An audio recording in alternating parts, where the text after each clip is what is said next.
Waalaikumsalam warahmatullahi wabarakatuh. الحمد لله حمدا كثيرا طيبا مباركا فيه كما يحب ربنا ويرضى والصلاة والسلام على رسول الله وعلى آله وأصحابه ومن والاه أما بعد حياكم الله أيها الأساتذة الفضلاء. Eh, Pertama-tama kita bersyukur kepada Allah Azza wa Jalla yang telah mempertemukan kita di atas kenikmatan belajar melalui media. Dan ini di antara satu kenikmatan yang Allah Azza wa Jalla berikan kepada kita, yang mana kita mungkin terbatasi waktu, tempat, akan tetapi dengan adanya media, Alhamdulillah kita bisa berjumpa dan bertatap muka, dan semoga Allah Azza wa Jalla mudahkan kita juga untuk bisa mengamalkan media-media ini dalam rangka memberikan kebaikan kepada kaum muslimin, serta salawat serta salam kita haturkan kepada baginda Muhammad ibni Abdullah salawatullahi wasalamuhu alaihi wa ala alihi wa ashabihi ajma'in.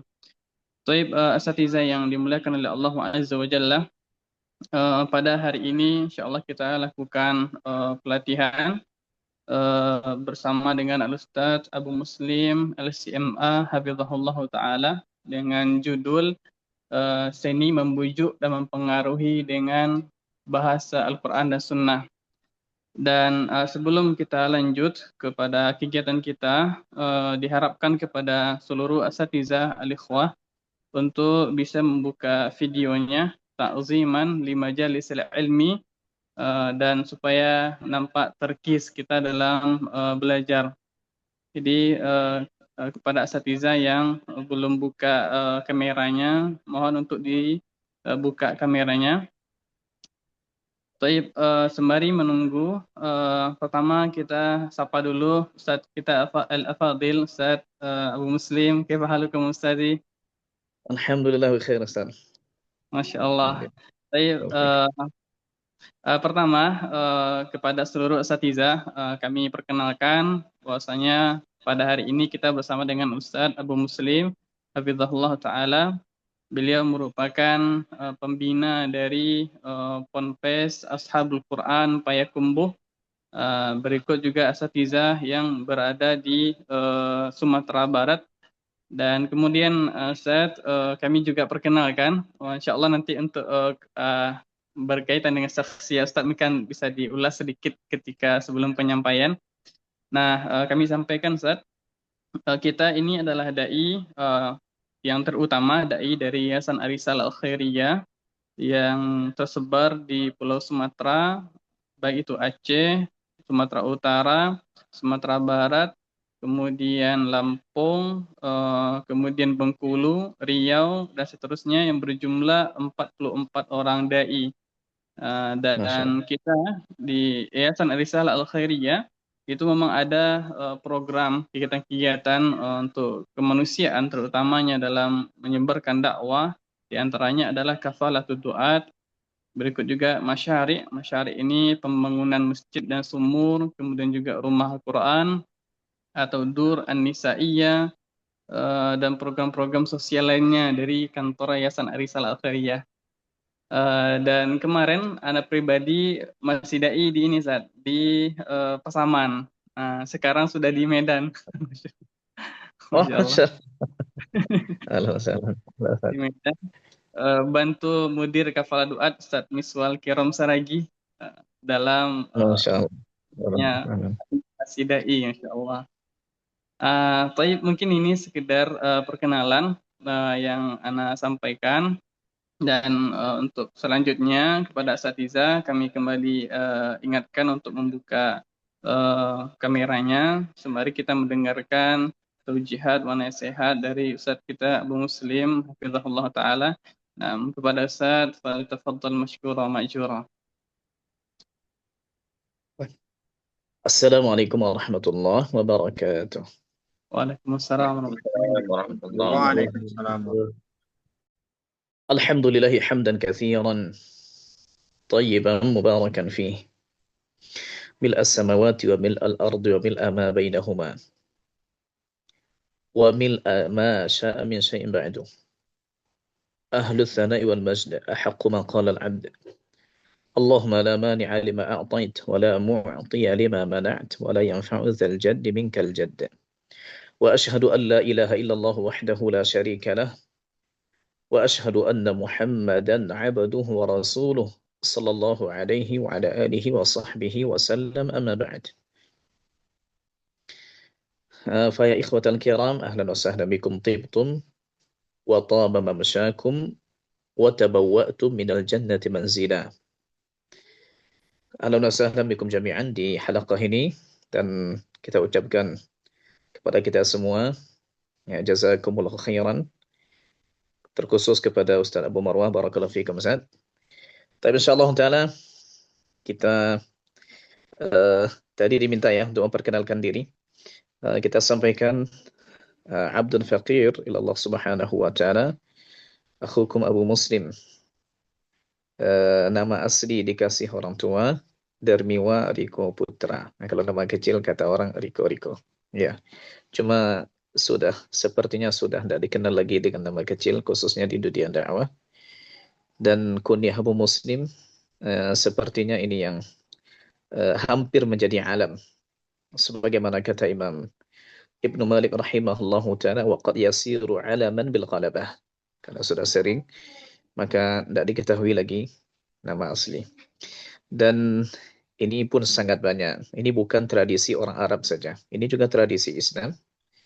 Karena Imam Bukhari rahimahullahu ta'ala juga bukan orang Arab. Imam Abu Dawud juga bukan orang Arab. Ya, dan sebagian besar kaum muslimin tidak tahu dengan nama-nama mereka. Mereka masyhur dengan kunyah, mereka masyhur dengan nisbah, mereka masyhur dengan laknah. Dulu pernah belajar di Mesir tahun 2003 dan lanjut kurang lebih 11 tahun sampai 2015.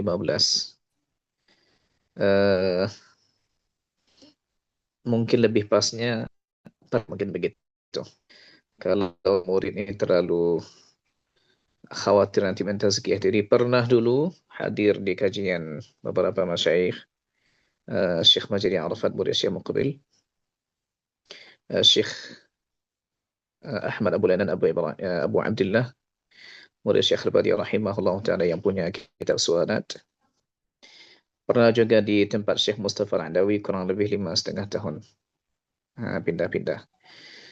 Pernah juga menghadiri kajian Syekh Abu Ishaq Al-Huwaini beberapa kali. Kemudian tahun 2015 kita pindah ke Mekah menjadi da'i dan penerjemah di sebuah kantor dakwah di selatan Mekah, tepatnya di As-Subhani. Kurang lebih selama 5,5 tahun sampai Corona datang. Kemudian setelah Corona atau pas Corona bulan Juni kita pulang ke Indonesia dan melanjutkan apa yang sudah kita bangun sebelumnya, yaitu Yayasan Ashabul Quran yang di bawahnya ada sekian unit lembaga, ada sekolah Quran, ini tempat mengaji untuk semua umur, ya, semua usia.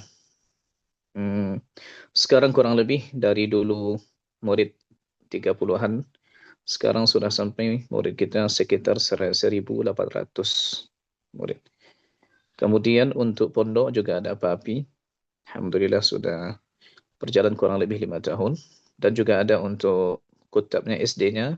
Ya. Kegiatan sehari-hari, ya Alhamdulillah dipercaya memberi kajian di beberapa tempat. Yang termasuk juga di channel kita, di satelit kita, Padiko TV. Yang kadang mengisi juga di Surau TV, kadang juga mengisi di Asil TV. Ini barangkali perkenalan singkat, dan kita insyaallah akan lebih fokus ke materinya insyaallah ta'ala. Judul yang disampaikan ke kita yaitu seni membujuk dan mempengaruhi dengan bahasa Al-Quran dan Sunnah. Kalau boleh mungkin kita terjemahkan ini karena nanti bahannya lebih ke bahasa Arab. Seni membujuk ini atau mempengaruhi berarti fannu al-iqna' wa ta'thir. Bagaimana kita membuat orang puas dengan apa yang kita sampaikan. bagaimana tips-tips kita mempengaruhi orang sehingga memang terpengaruh dengan kita. Tapi disampaikan ini lewat bahasa Al-Quran dan Sunnah Nabi Sallallahu Alaihi Wasallam. Nanti akan kita contohkan sebagiannya dari Quran dan sebagiannya dari Sunnah Nabi Sallallahu Alaihi Wasallam. Dan insyaallah taala nanti jika ada waktu boleh nanti kita insyaallah taala saling sharing. Ahlan wa sahlan. Tapi kita masuk insyaallah taala ke bab atau yang pertama yaitu iqna'ul aqli wa islah subul tafkir. Bagaimana kita bisa mempengaruhi orang tapi yang dikejar itu akalnya dulu dan memperbaiki cara mereka berfikir. Karena di sini dibilang Quran dan Sunnah, ya harapan kita tentunya Quran dan Sunnah ini bukan saja buku yang dibaca atau lembaran-lembaran yang dibuka untuk seorang dai. Kalau kita baca pernyataan Imam Ibnu Abdul Bar rahimahullahu taala di kitab Jami' Bayanil Ilmi wa Fadlihi, maka disebutkan yang pertama sekali mesti dilakukan oleh seorang dai idealnya adalah yaitu menghafal Quran semuanya. Ya, karena nanti kita akan berdalil seorang dai berdalil dengan Quran, berdalil dengan sunnah Nabi sallallahu alaihi wasallam. Dan akan sangat tidak sedap di hadapan orang kalau didapati pas pendalilan-pendalilan lalu kita mengarang-arang ayat atau tidak lancar membaca, atau seorang dai tatkala dia maju jadi imam lalu timbul pertanyaan setelahnya setelah salat, ya, dari jamaah, Ustaz, kok Ustaz tuh begitu bacaannya? Nah, begitu. Dan saya pribadi pun mendapati pertanyaan-pertanyaan seperti itu. Ya bukan karena kita lebih unggul dari Quran dan segala macam. Tapi pertanyaan ini ada. Ustaz, dia kan Ustaz juga. Dia kan ini juga. Timur Tengah juga. Kenapa bacaannya macam itu? Nah ya, ini belum lagi mengacu ke hafalannya. Dan Imam Ibnu Abdul Bar menyatakan, kata beliau, wal kifayatu ghairu ghina. Cukup bukan berarti kaya. Artinya mungkin sebagian kita, ya kalau tidak 30 juz 30, cukuplah. Tapi tetap saja al-kifayatu ghairul ghina. Ya, jangan merasa puas dengan apa yang kita punya sekarang. Ya, kalau sudah hafal 30 juz murajaah dengan baik. Qiraah tadabburiyah lagi. Nah, ya, ini dilanjutkan. Baik, kita lihat pendalilan dalam bab ini di Quran surah Al-Anbiya bagaimana Nabi Ibrahim alaihi salam itu berusaha untuk memahamkan mereka. Tatkala ditanya, ya, "Anta fa'alta hadha bi alihatina ya Ibrahim?" Beliau menjawab, "Qala bal fa'alahu kabiruhum hadha fas'aluhum in kanu yantiqun." Fas'aluhum in kanu yantiqun. Ya sudah coba aja tanya mereka yang mereka yang dihancurkan ini, coba aja tanya barangkali mereka bisa berbicara. Faraja'u ila anfusihim faqalu innakum antumul zalimun. Lalu mereka mengevaluasi diri mereka sendiri. Kalian zalim. Sesama mereka mengatakan innakum antumul zalimun. Thumma nukisu ala ru'usihim laqad alimta ma haula'i yantiqun. Mereka sudah tahu nih. Mereka malah mengembalikan pertanyaan itu kepada Nabi Ibrahim. Laqad alimta ma haula'i yantiqun. Kan engkau sudah tahu mereka tidak bisa berbicara. Baik. Nah, di sini apakah Nabi Ibrahim alaihissalam berdusta di sini? Karena memang beliau yang melakukannya. Faja'alahum judzadan illa kabiran lahum. Pas ditanya, lalu jawabannya qala bal fa'alahu kabiruhum hadza. Padahal yang melakukannya adalah beliau sendiri. Tapi di sini ada beberapa solusi disampaikan oleh para ulama. Yang pertama sekali adalah ayat ini berakhir tidak dengan kabiruhum hadza, tapi berakhir dengan fas'aluhum in kanu yantiqun. Fas'aluhum in kanu yantiqun. Di sini ada jumlah syartiyah. Jumlah syartiyah. Sebagian ulama mengatakan qala bal fa'alahu kabiruhum hadza in kana haula'i yantiqun. Kalau mereka dapat berbicara, maka yang melakukannya adalah ini berhala yang besar ini. Tapi karena mereka dapat berbicara, berarti bukan. Mukhalafahnya begitu. Ada juga sebagian ulama bilang demikian. Kemudian yang kedua, pernyataan yang disampaikan oleh Nabi Ibrahim alaihissalam Ini sengaja diambil uslub itu untuk mengembalikan akal sehat mereka kembali. Dan memang terbukti hasilnya, faraja'u ila anfusihim faqalu innakum antumul zalimun. Memang nampak taksirnya. Bahkan disebutkan juga oleh ulama lain, kalau saya tidak salah Imam Al-Qurtubi rahimahullahu taala, ya. Boleh jadi Allah Subhanahu wa taala sudah mengizinkan beliau sebagai seorang utusan Allah Subhanahu wa taala untuk mengatakan itu. Dan terbukti dalam syariat kita bahwa uh, ada seorang sahabat yang beliau meminta izin kepada Nabi sallallahu alaihi wasallam setelah menang Nabi di Khaybar, minta izin untuk masuk ke Mekah. Karena barang-barangnya banyak di Mekah, hartanya banyak di Mekah. Dan pasti nanti beliau akan ditanya tentang Nabi Muhammad sallallahu alaihi wasallam, akan ditanya. Beliau datang ke Nabi, ya Rasulullah, aku akan mengambil hartaku di Mekah. Dan pasti orang Mekah bertanya tentang keberadaan engkau di Khaybar. Kalau aku bilang engkau menang, mereka tidak akan izinkan aku masuk untuk mengambil hartaku. Lalu beliau meminta izin untuk mengatakan kalau Nabi kalah. Akhirnya senang kaum musyrikin diizinkan untuk masuk. Sampai Abbas hampir pingsan. Paman Nabi hampir pingsan mendengar kabar itu. Akhirnya beliau beritahu ke Abbas bin Abdul Muttalib secara sembunyi-sembunyi kalau Nabi menang. Setelahnya beliau ambil hartanya dan beliau pergi kembali ke Madinah. Singkat cerita, ya, ini syariat Allah Subhanahu wa taala, dan Nabi Ibrahim bukan kita. Bukan manusia biasa. Sah-sah saja jika apa yang beliau sampaikan itu diizinkan di dalam wahyu. Tapi singkat cerita, kita lebih fokus di sini ke bagaimana reaksi atau pengaruh dari apa yang beliau sampaikan. Ya, ketika beliau berusaha mengembalikan mereka ini ke akal sehatnya, ternyata berhasil. Hanya saja sayang, malah reaksi setelahnya itu ya mereka kembali ke akal buruknya.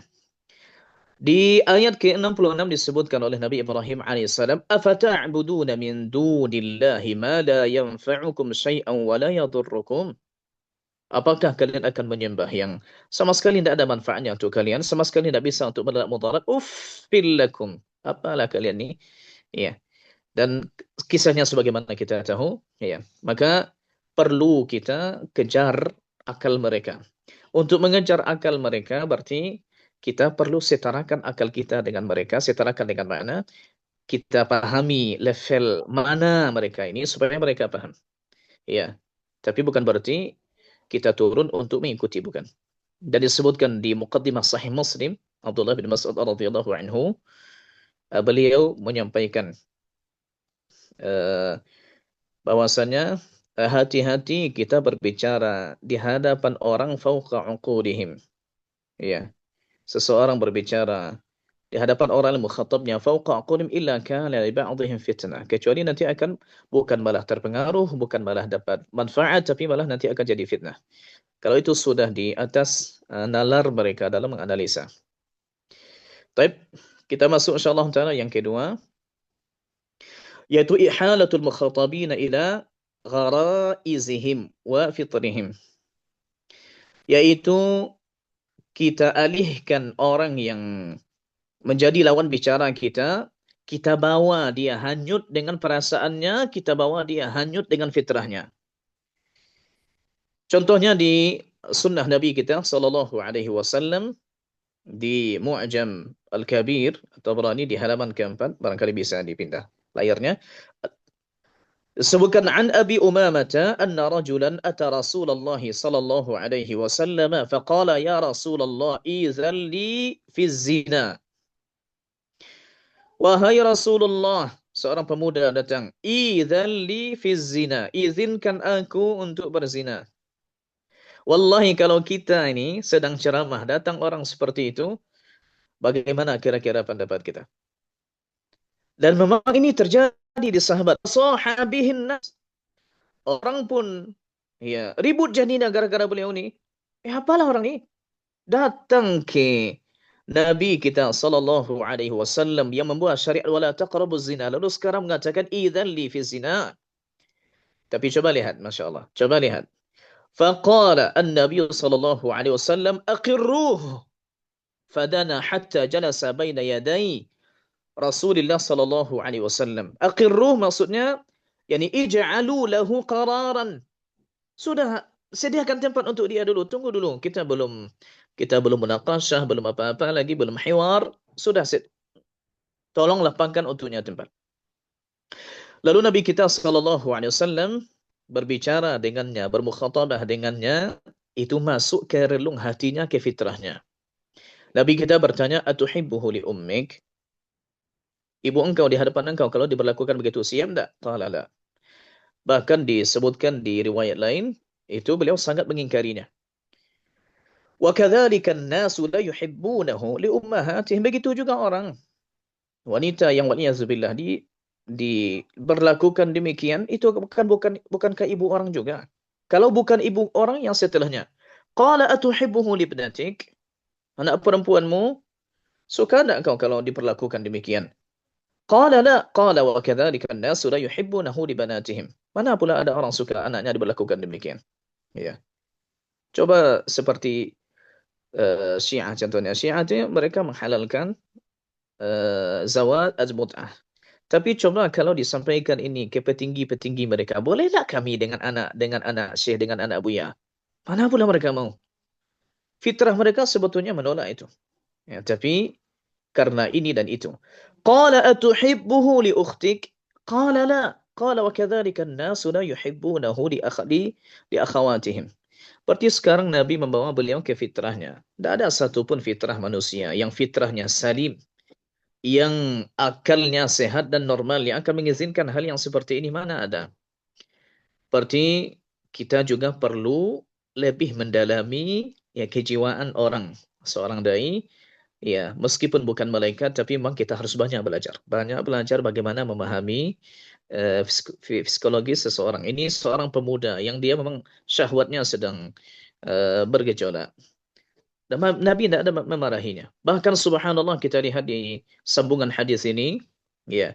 Fawada'a Rasulullah sallallahu alaihi wasallam yadahu ala sadrih. Nabi letakkan tangan Rasulullah yang berkah, yang mulia, diletakkannya di atas dadanya. Lalu Nabi doakan, Allahumma kaffir dzambah wa tahhir qalbah wa hassin farjah. Ya Allah, kaffir dzambah. Ya Allah, ampunilah, tutuplah dosanya. Kafir, kafarat bisa dengan makna menebus, bisa juga dengan makna menutup. Bisa dengan makna tutup. Ya Allah, tutup aib dan dosanya, ya Allah.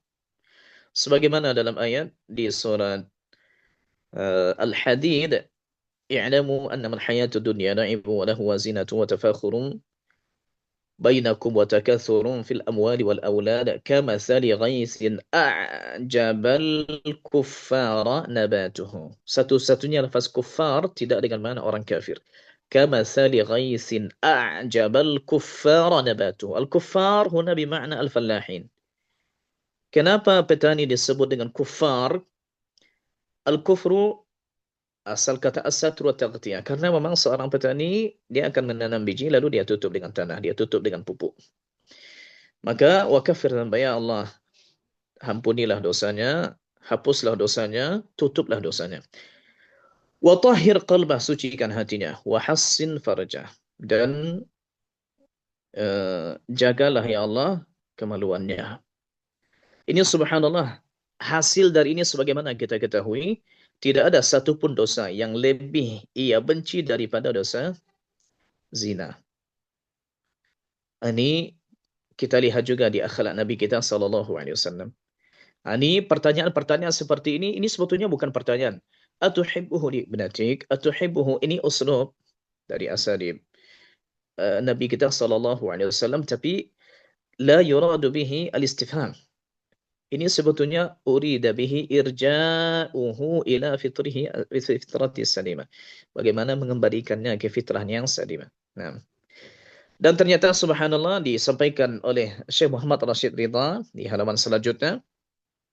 Qala Syekh Muhammad Rashid Ridha fi tafsiri Al-Manar, disebutkan wala'alla araqqa asalib al-iqna' wa ablagha wasail al-iz'an bi usul al-iman ihalatu al-mukhatabina ila gharaizihim wa fitrihim wa fitarihim, kalau kita jamakan. Kata beliau, dan boleh jadi uslub memahamkan orang, memberikan sebuah suntikan kepada orang sehingga mereka puas, mereka yakin dan terpengaruh. Wa ablagha wasail al-iz'an, dan cara wasilah terbaik untuk membuat orang tunduk bi usulil iman, dengan usul-usul iman, pokok-pokok keimanan adalah ihalatu al-mukhatabina ila gharaizihim wa fitarihim, yaitu membawa mereka kembali, mengalihkan mereka kembali ke nilai-nilai hasrat mereka, dikembalikan kembali ke nilai-nilai fitrah mereka. Wa tazkiruhum bi ta'thiri at-tarbiyah at-taqlidiyah fi anfusihim, dan mengingatkan mereka kembali dengan pengaruh at-tarbiyah at-taqlidiyah, yaitu pendidikan yang diwarisi sebelumnya, ya, di dalam diri mereka. Apa sih yang bisa, ya, dari pengajaran sebelumnya, apa sih yang bisa berpengaruh ke diri kita dari warisan nenek moyang kita, dari sisi pendidikan apa sih yang bisa memberikan pengaruh baik untuk kita. Wa disebutkan di sini wa manasi urudi asyubahat wal liadhanihim, dan Nabi juga berusaha mengingatkan mereka di mana kira-kira awal timbulnya syubhat-syubhat di akal mereka ini. Wa ilzamuhum al-hujjata bimuhasabati uqulihim, dan memaksa mereka ilzam untuk menerima hujjah, menerima bukti-bukti, bimuhasabati uqulihim, dengan kembali mengevaluasi cara berfikir mereka, li anfusihim ala ta'arud al-afkar wa tanaqqud al-aqwal. Beda-beda ini. Nah, mereka tahu kalau mereka tahu kalau berhala itu tidak bisa berbicara, tidak bisa memberi manfaat, dan tidak bisa menolak mudarat. Lalu kenapa disembah juga? Ini kan tanaqud. Waddiddan la yajtami'an. Ya. Taib, kita lanjut dulu, khawatir nanti kepanjangan karena taib. Yang ketiga yaitu al-qiyasul awlawi. Al-qiyas al-awlawi yaitu memakai uslub apalagi. Apalagi maksudnya menyebutkan sesuatu, kalau ini saja diakui apalagi yang lain, ya. Kita lihat contohnya, salah satu contoh di surat Yasin. Contohnya sebetulnya banyak. Yaitu firman Allah Subhanahu wa taala, awalaysa alladhi khalaqas samawati wal arda biqadirin ala an yakhluqa mithlahum bala wa huwal khallaqul alim. Apakah atau bukankah yang menciptakan langit dan bumi mampu untuk menciptakan yang semisal dengan mereka? Yang besar saja bisa diciptakan, apalagi yang kecil. Kemudian juga diceritakan di surat yang sama, ni qiyas alawi. Jika Allah Subhanahu wa taala, Allah yang membuat mereka, aujadahum minal adam, tidak ada lalu diadakan. Lalu apakah Allah Subhanahu wa taala lemah untuk mengadakan kembali sesuatu yang pernah ada? وضرب لنا مثلا ونسي خلقه قال من يحيي العظام وهي رميم. Lalu disebutkan yang menghidupkannya, qul yuhyiha alladhi ansha'aha awwala marrah. Kalau mengadakan dari tidak ada bisa, apalagi mengadakan yang sudah ada. Sama juga di sini. Kalau menciptakan yang besar saja Allah bisa, perjalanan dari bumi ke langit itu, perjalanan ke langit dunia 500 tahun. Itu saja bisa Allah ciptakan. Ma tara min futur, tidak ada satupun celah, aib tak ada. Apalagi menciptakan manusia ini. Iya.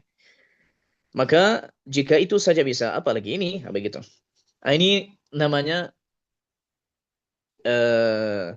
dalam bahasa Arab, iya, isyaratu al-a'la bil adna. Kita memberikan sesuatu, kita menyebutkan yang disebutkan itu sesuatu yang ya, sesuatu yang boleh jadi dia lebih kecil untuk memahami yang lebih besar, atau boleh jadi memahami yang besar apalagi yang kecil. Contohnya begini, kebalikannya. Dalam ayat disebutkan wailul lil mutaffifin alladzina idza iktalu 'alan nasi yastawfun. Wailul lil mutaffifin. Mutaffifin kita tahu dia mereka yang mengurangi takaran. Bukan tidak memberikan hak kepada pembeli sama sekali. Tapi yang harusnya 1 kilo itu dikurangi sekian gram, sekian on. Supaya nanti ada keuntungan bagi si penjual. Sedangkan mengurangi sedikit saja wail, apalagi mengurangi banyak. Ini perlu juga kita pahami ini. Imam Ibn Katsir rahimahullah ta'ala tatkala berbicara tafsir surat, ketika menafsirkan surat Ar-Rahman, lalu sampai di ayat muttaqiina ala furushin bata'inuha min istabraqa wa janal jannataini dan muttaqiina ala furus. Mereka ahlul surga, mereka bertelekan atau mereka bersandar di furus. Furus bisa maknanya dua, bisa permadani, bisa juga maknanya kasur. Tapi sah-sah saja permadani, tapi mirip dengan kasur karena tebal. Bata'inuha min istabraqa. Bagian batinnya, bagian dalam yang tidak tampak, itu diisi dengan sutra yang tebal, istabraqa.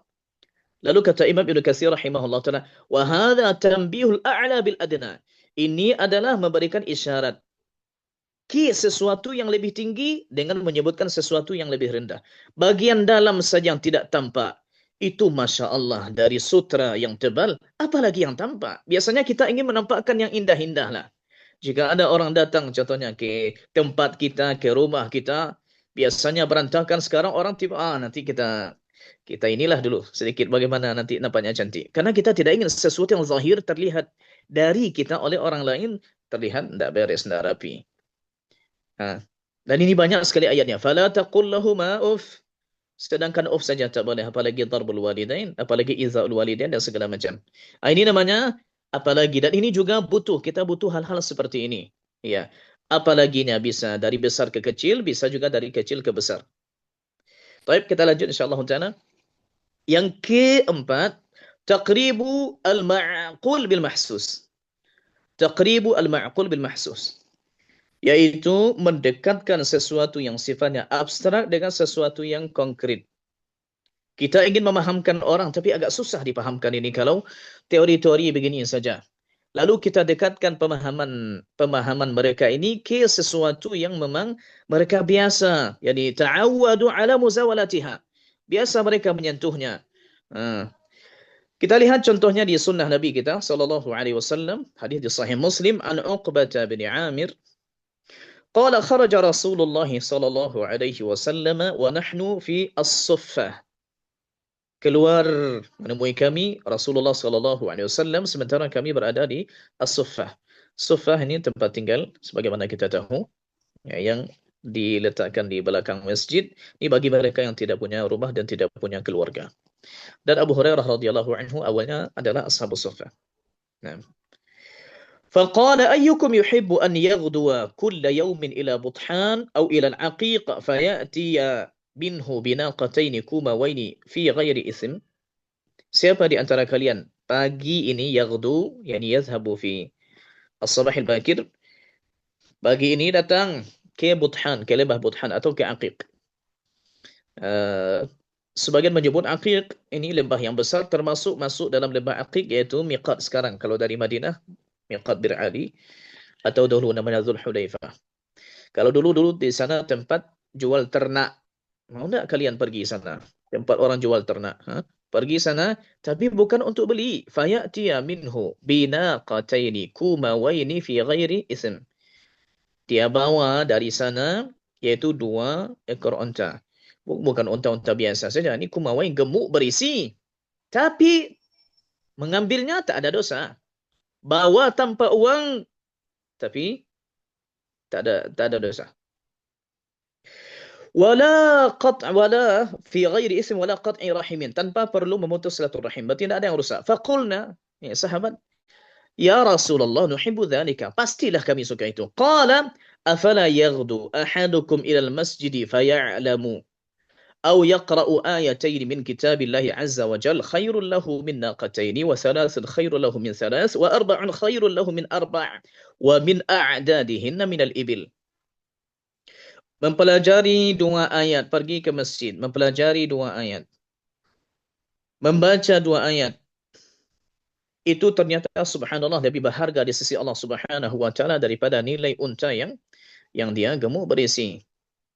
3 lebih baik dari 3, 4 lebih baik dari 4, 5 begitu. Apalagi nanti kalau kita Masya Allah, yakni kita hafal, kita pahami, kita pelajari, dan kita ajarkan. Bayangkan contohnya seperti Abasa wa Tawalla contohnya, atau Amma Yatasa'alun 40 ayat. Ini cuma disebut Nabi 2, 3, 4. Nah, bagaimana kalau kita ajarkan surat Sajdah 30 ayat, Al-Mulk 30 ayat, sehingga mereka mudah untuk menghafalnya, sehingga mereka juga memahami maknanya, Masya Allah. Nah, ini bagaimana kita berusaha untuk membawakan bahasa-bahasa hadis, bahasa agama, bahasa Quran kita turunkan ke kenyataan mereka. Nah, sehingga nanti mereka begitu. Pernah juga dilakukan oleh Abu Hurairah radhiyallahu anhu. Beliau pernah berada di pasar. Lalu beliau menyeru penduduk pasar, ya ahlas suq, wahai penduduk pasar, ma'ajazakum, apa yang membuat kalian lemah untuk datang ke masjid Nabi sallallahu alaihi wasallam karena sekarang sedang dibagikan warisan Nabi sallallahu alaihi wasallam. Orang berfikir warisan ini adalah duit, harta, sembako. Lalu pergilah mereka ke sana. Setelah pergi ternyata tidak ada dapat apa-apa sembako, tak ada uang, tak ada. Lalu kembali penduduk orang pasar ini ke Abu Hurairah. Wahai Abu Hurairah, kami sudah datang ke masjid, tidak ada kami dapatkan, tidak ada pembagian warisan. Lalu Abu Hurairah bertanya radhiyallahu anhu, apa yang kalian dapatkan di sana? Yang kami dapatkan, qaumun yaqra'un, sebagian mereka baca Quran, wa qaumun yusallun, wa qaumun yatadzakaruna al-halal wal haram. Sebagian mereka salat, sebagian mereka berdiskusi, ada kajian tentang masalah halal haram. Lalu Abu Hurairah radhiyallahu anhu berkata kepada mereka, waihakum, apalah kalian ni? Bukankah warisan Rasulullah sallallahu alaihi wasallam itu yang sedang dibagikan, yaitu ilmu? Karena para anbiya tidak mewariskan harta, tapi mewariskan ilmu. Ya, faman akhadahu bihadzin wafir. Kemudian yang kelima, darbul amsal. Darbul amsal, yaitu membuat perumpamaan. Dan ini di ayat sangatlah banyak. Walaqad darabna lin-nasi fi hadzal qur'ani min kulli mathal. Banyak, ya. Kadzalika yadribullahu al-amsala lin-nas la'allahum yatafakkarun. Bahkan ada buku khusus karangan Imam Ibn Al-Qayyim rahimahullahu taala, Al-Amsal fil Quran. Ya, ini sangat bagus untuk para dai untuk membacanya, sangat bagus. Perumpamaan dunia begini, perumpamaan orang yang lari dari syariat Allah Subhanahu wa taala begini, begini dan begini. Perumpamaan orang yang mereka didatangkan kepada mereka kita, tapi sayang mereka tidak menunaikannya. Kamatsalil himar yahmilu asfara, dan macam-macam. Ini kita sarankan, ya, diri saya pribadi juga dan kita baca buku-buku seperti ini.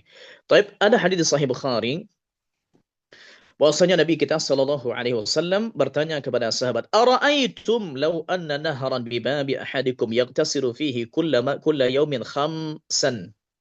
Khamsan yani khamsa marrat. Tanwin lil iwad an kalimat mahdhufah.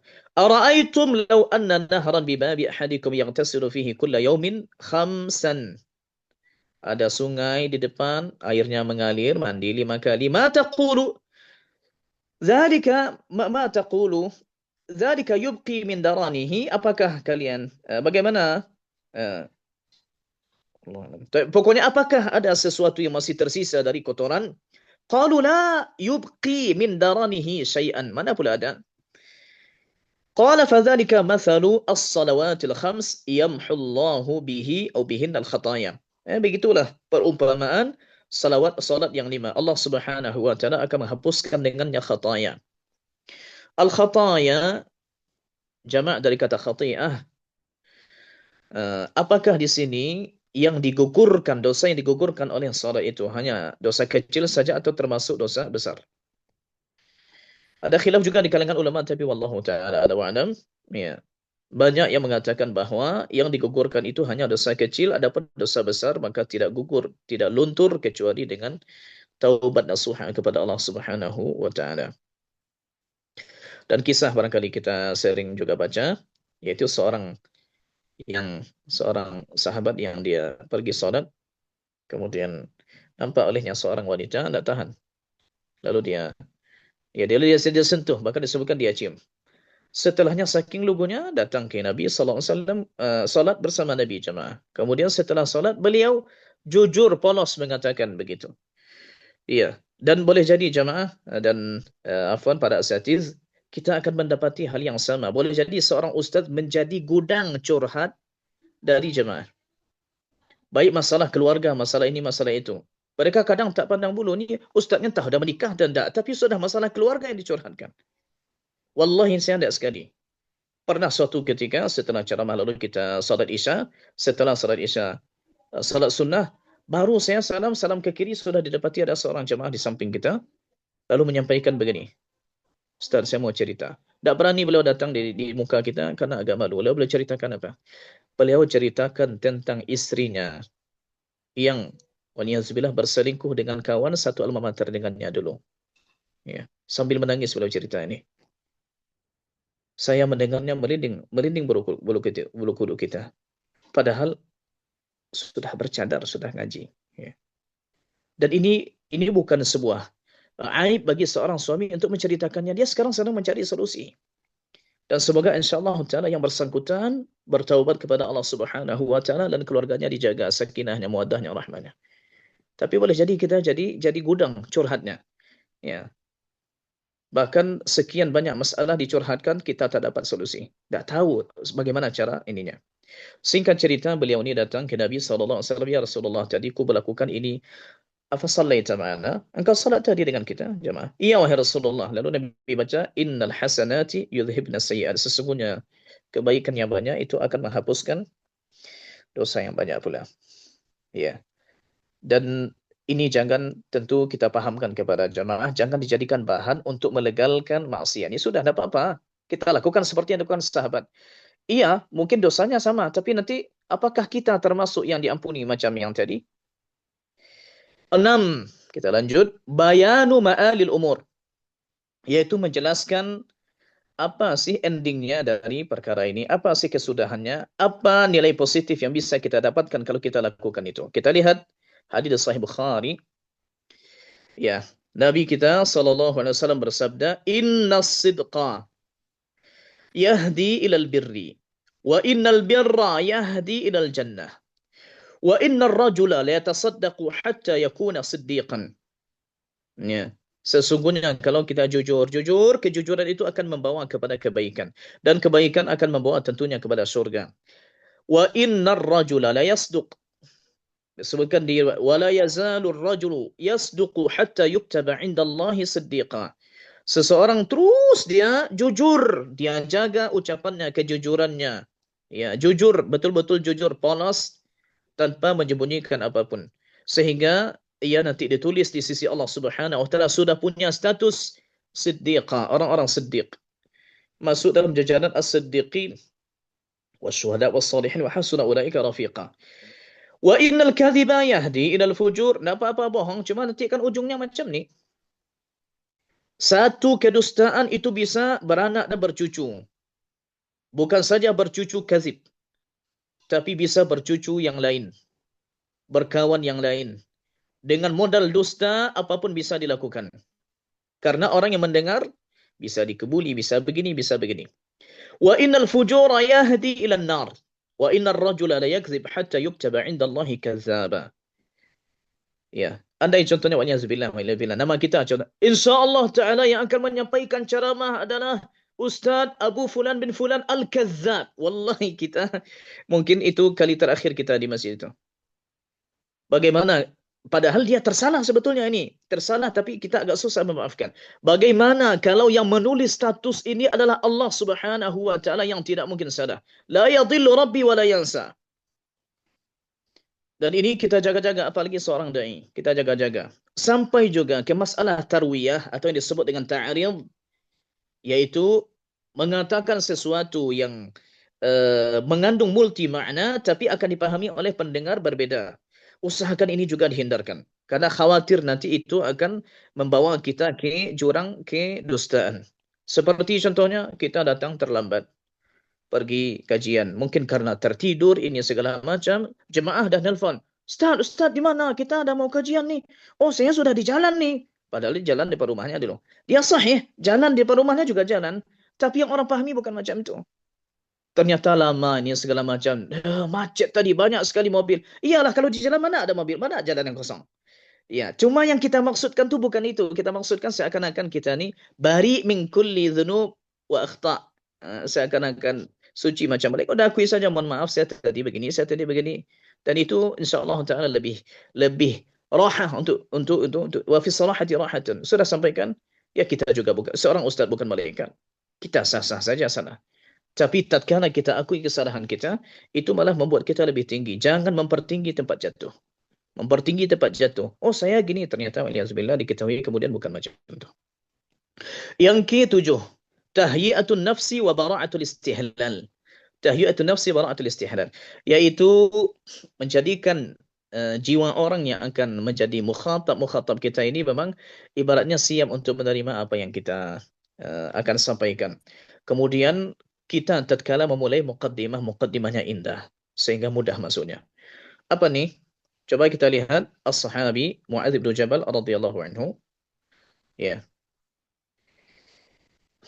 Muadz bin Jabal radhiyallahu anhu al-Ansari, sebagaimana hadis Sunan Abi Dawud, bagaimana cara Nabi memahamkannya sesuatu, bagaimana cara Nabi kita Muhammad sallallahu alaihi wasallam mengajarkan kepadanya sesuatu sehingga beliau itu puas, bukan saja puas tapi memori hal itu luar biasa. Disebutkan an Muadz bin Jabal anna Rasulullah sallallahu alaihi wasallam akhadha bi yadihi. Berarti ambil dulu tangannya.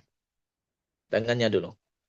Sebagian sahabat dipegang dulu kedua bahunya, menunjukkan kalau ini kedekatan luar biasa. Wa qala ya Mu'adzu, wallahi inni la uhibbuk, wallahi inni la uhibbuk marratain. Kalaupun Nabi tidak bersumpah, Mu'adz akan paham dengan itu. Karena Nabi SAW sedang orang kafir saja bilang ma jarrabna alaika kadziban. Apalagi seorang Mu'adz ibnu Jabal, a'rafu sahabati bil halal wal haram.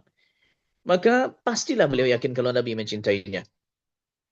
Tapi bersumpah Nabi dua kali ini untuk inni la uhibbuk hatta yaftaha qalbah. Faqala usika ya Mu'adz la tad'anna fi duburi kulli salatin taqul Allahumma a'inni ala dzikrik wa syukrik wa husni ibadatik. Ani untuk memahamkan orang, kita juga perlu untuk membuka itu. Membuka itu. Apa kira-kira hal-hal yang mereka senangi? Kita di Payakumbuh pernah beberapa syekh datang, ya. Ada beberapa masyayikh lah datang alhamdulillah dari Mekah, dari Arab sana. Ada juga masyayikh dari Yaman. Singkat cerita ada sebagian dari mereka ini yang menghafal beberapa kata saja dari bahasa Indonesia. Bahkan ada dari bahasa Minang. Nah, ketika setelah muqaddimah lalu disapalah jemaah, ba'a ka'ba. Semua jemaah tertawa. Ya. Selamat datang. Padahal pengucapannya itu yani lughah mukassarah. Tapi Masya Allah ketika ucapan itu langsung orang tertawa. Terbuka hati mereka lalu ceramah Masya Allah. Ini perlu juga kita lakukan. Boleh jadi kita lakukan contohnya dengan mendekati bahasa mereka. Kita lakukan contohnya ya dengan hal-hal yang lain lah yang mungkin mereka senangi. Ya, ya. Dijadikan sebuah yani tasaul pertanyaan, tapi pada hakikatnya pertanyaan ini lebih untuk membuka, menjadikan kita itu lebih dekat, ya, supaya nanti ya nampak ta'alufil arwah, jiwa kita itu akrab. Baik, kita akhiri dengan materi ini dengan yang kedelapan, yaitu al-qudwah wal uswah. Al-qudwatu wal uswah, yaitu qudwah dan uswah, teladan. Saya sengaja jadikan ini paling akhir supaya ini lebih diingat, karena inilah yang paling penting. Sehebat apapun kita berbicara, bermanis kata, bersilat lidah, Masya Allah bahasa kita, Masya Allah seperti bahasa pujangga. Tapi tatkala didapati dari diri kita sesuatu yang tidak layak, sesuatu yang tidak sesuai, la yusabiku al-qawlul amada, orang nanti akan remeh. Saya contohkan dengan apa yang diriwayatkan tentang Islamnya seorang sahabat Thumamah ibnu Utsal radhiyallahu anhu, dan sepertinya sebagian kita sudah tahu kisah ini. Hadisnya di Bukhari Muslim, bahwasanya setelah Hudaybiyah Nabi kita sallallahu alaihi wasallam berkirim surat ke daerah-daerah, termasuk ke raja-raja, termasuk ke Heraklius, termasuk ke Raja Persia dan segala macam. Maka para sahabat ada yang diutus untuk sebuah misi arah ke Riyadh sana, arah ke Najd.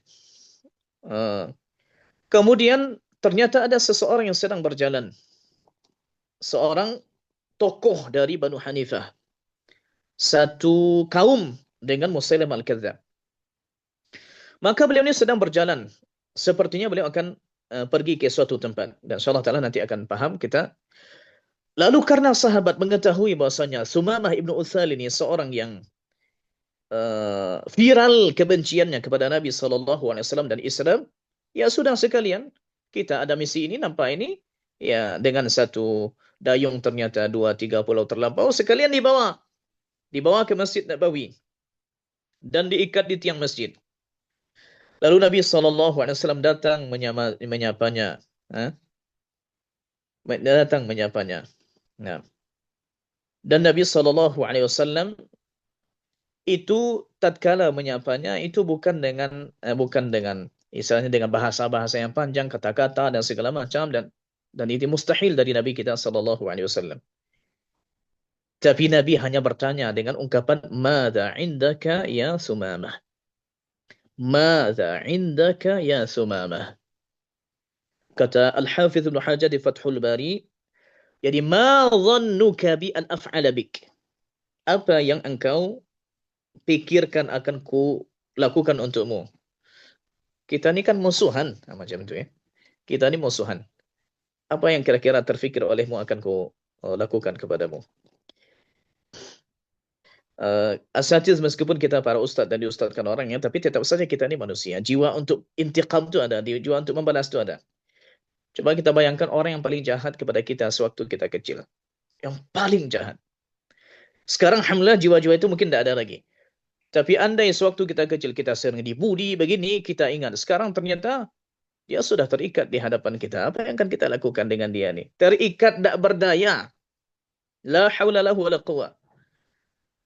Disapa oleh Nabi kita, "Madza indaka ya Sumamah?" Ternyata meskipun terikat masih sombong. "Indi khairun ya Muhammad, in taqtul dzadam.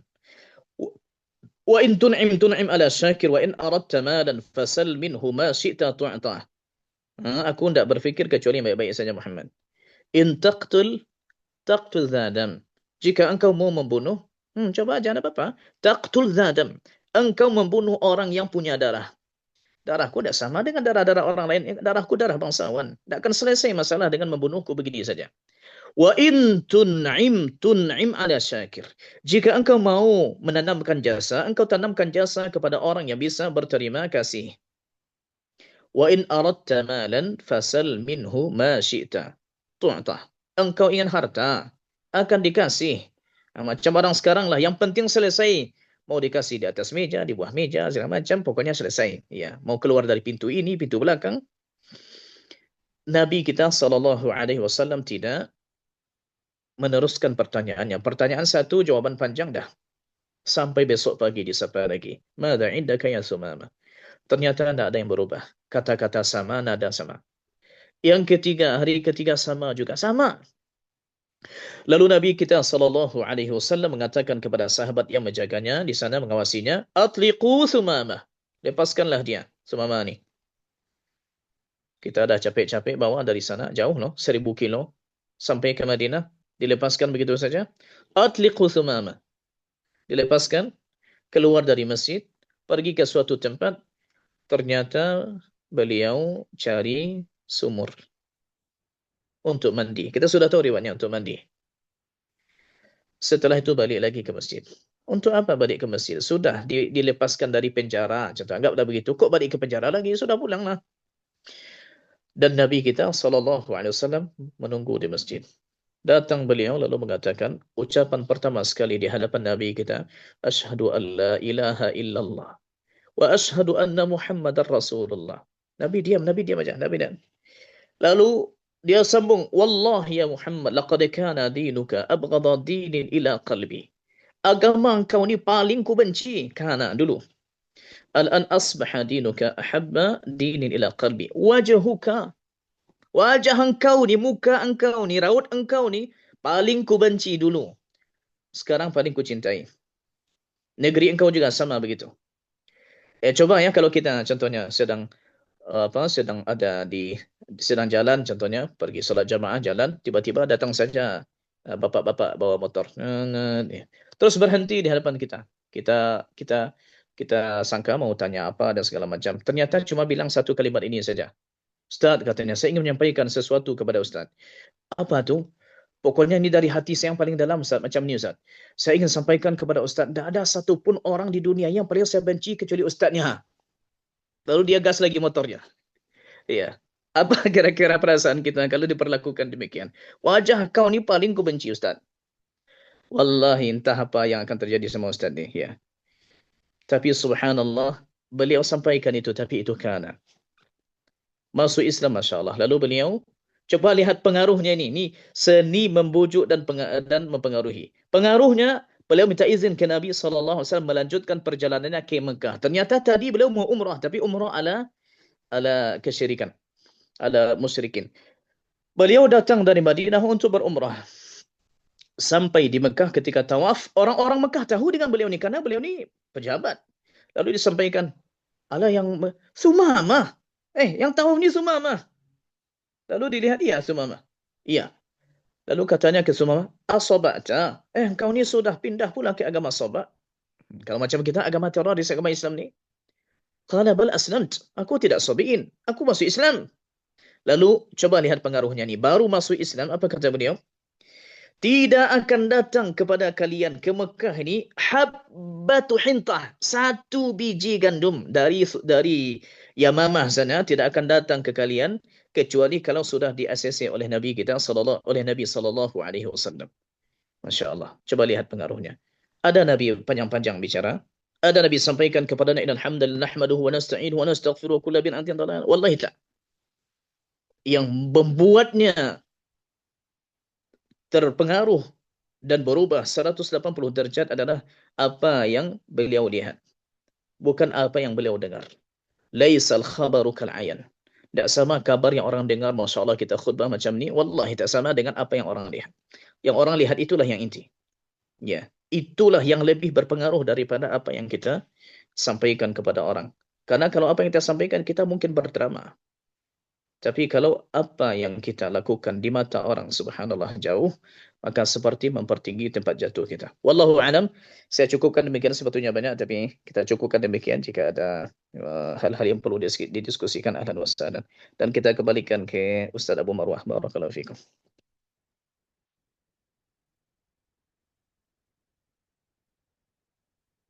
Fadal Ustaz.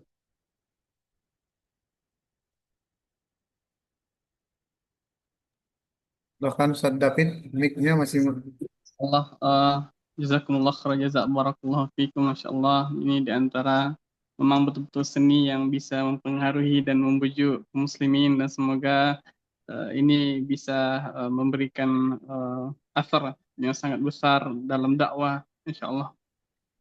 Tapi kepada asatizah yang ingin bertanya, kami persilahkan.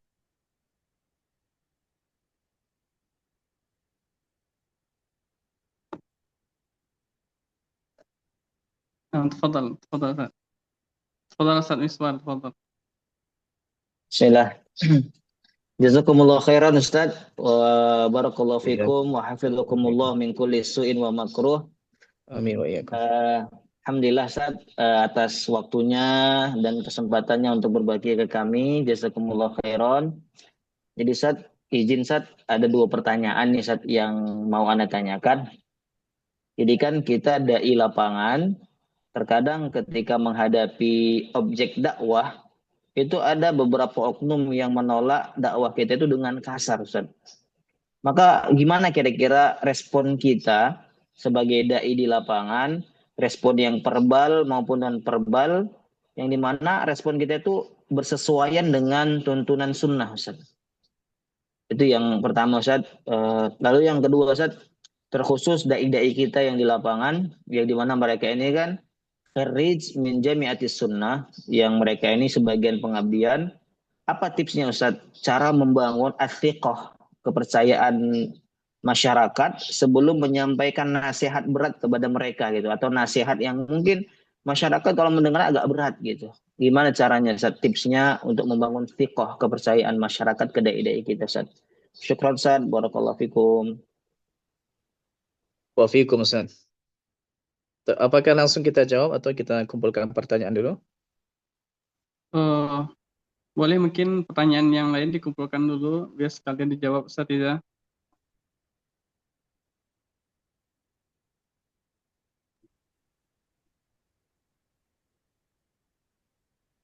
Langsung aja Ustaz David. Nanti yang Eh, Tafadhal. طيب الحمد لله والصلاة والسلام على رسول الله وعلى آله وصحبه ومن والاه ما بعد. طيب رب الفقيه إلى من هو أفقه. Ya. ورب مبلغ أوعى من السامع. Eh, realitanya sekarang kita da'i di lapangan dan kita dapati sebagian dari eh, jemaah kita yang mendengar kita kadang responnya tidak baik, responnya kasar. Iya.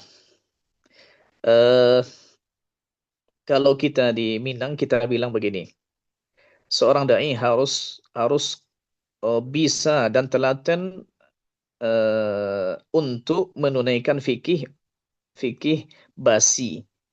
Basi ini basi pakak atau maragua, menelan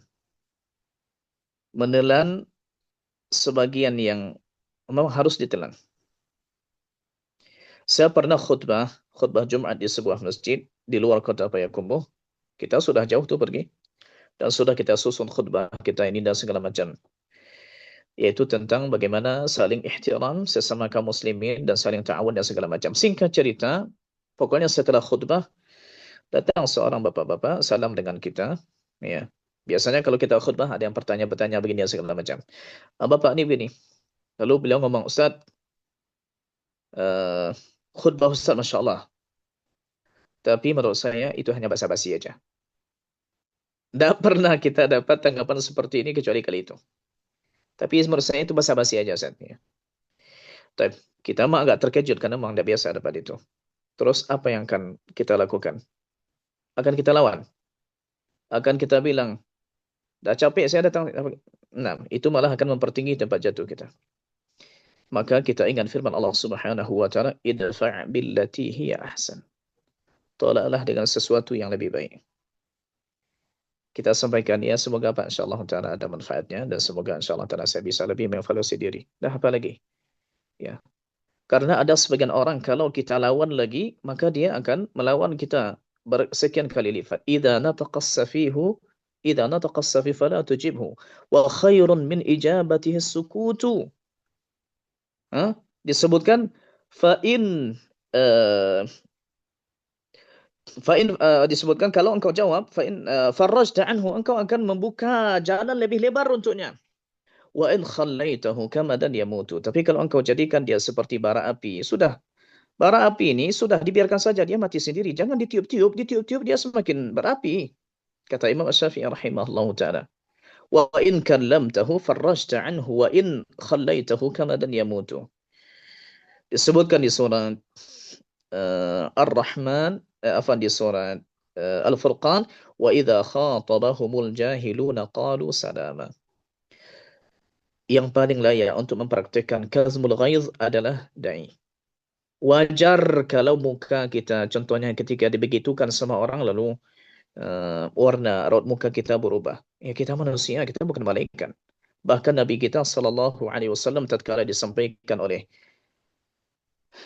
Al-Khuwaisirah di Ji'ranah, "Ya Muhammad, i'dil. Waihak, faman ya'dil illa a'dil." Memang berubah wajah Nabi. Masa Nabi yang ibaratnya qudwatu fi al-'adl dibilang macam itu? Nabi saja pernah begitu. Maka kalau kita ingat juga, Masya Allah, Nabi kita yang jauh lebih mulia, dosa tidak ada. Hamba pertama yang akan membuka pintu surga. Ternyata diberlakukan demikian, kita juga harus paham. Bahwasanya kita masih jauh dari itu. Bahkan kalau kita diperlakukan lebih dari betul, wallahi layak. Saya ulangi kalimat ini. Kalau kita diperlakukan, andai kita tidak berharap ini terjadi, tapi andai kita diperlakukan lebih kasar daripada itu, wallahi kita layak dapat itu.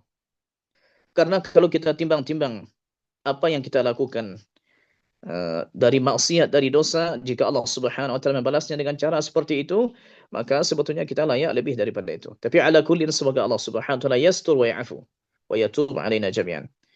Tapi kita harus paham bahwasanya memang kita bukan insan yang sempurna. Sebagaimana juga kita paham, jika orang di zaman Nabi mungkin kasar begitu, apalagi orang di zaman kita. Hidup di zaman Nabi saja begitu, apalagi di zaman kita.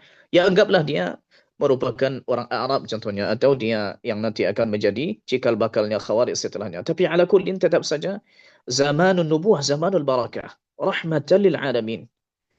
Nah, kita sekarang ini dengan zaman begini, ya, murid ditampar langsung datang orang tua viral ini segala macam, kita sama paham. Maka memang kita harus pandai mengalah. Ambil nanti di akhirat. Ambil nanti itu di akhirat. Kita sampaikan, faman afa wa aslaha fa ajruhu 'ala Allah. Pahalanya di sisi Allah Subhanahu wa taala. Kalau memang kita kembalikan ke diri kita, mau pula kita kalah tu. La, idfa' billati hiya ahsan. Fa idzal ladzi bainaka wa bainahu adawatun ka'annahu waliyyun hamim. Wali, orang terdekat. Hamim, hangat. Sudahlah akrab, hangat lagi, Masya Allah. Padahal tadi musuh. Ya, wah, ini Ustaz teorinya mudah nih. Tapi iya, semua kita begitu. Kita harus berusaha, kita harus berjuang. Ya, jangan dilawan. Jangan dilawan. Jangan dilawan. Baik, kemudian masalah yang kedua itu masalah pengabdian. Bagaimana cara kita menumbuhkan kesiqahan, kepercayaan masyarakat ke kita.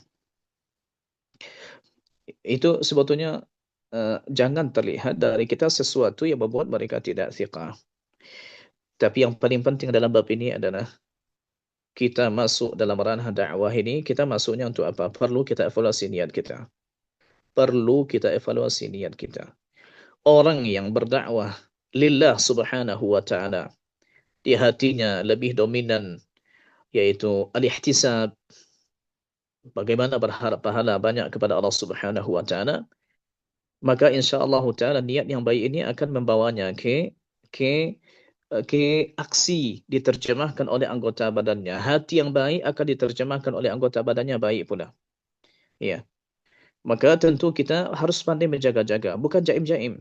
Bukan jaim-jaim. Memang akhlak seorang dai harusnya demikian. Kita belum bisa sempurna, ya sudah.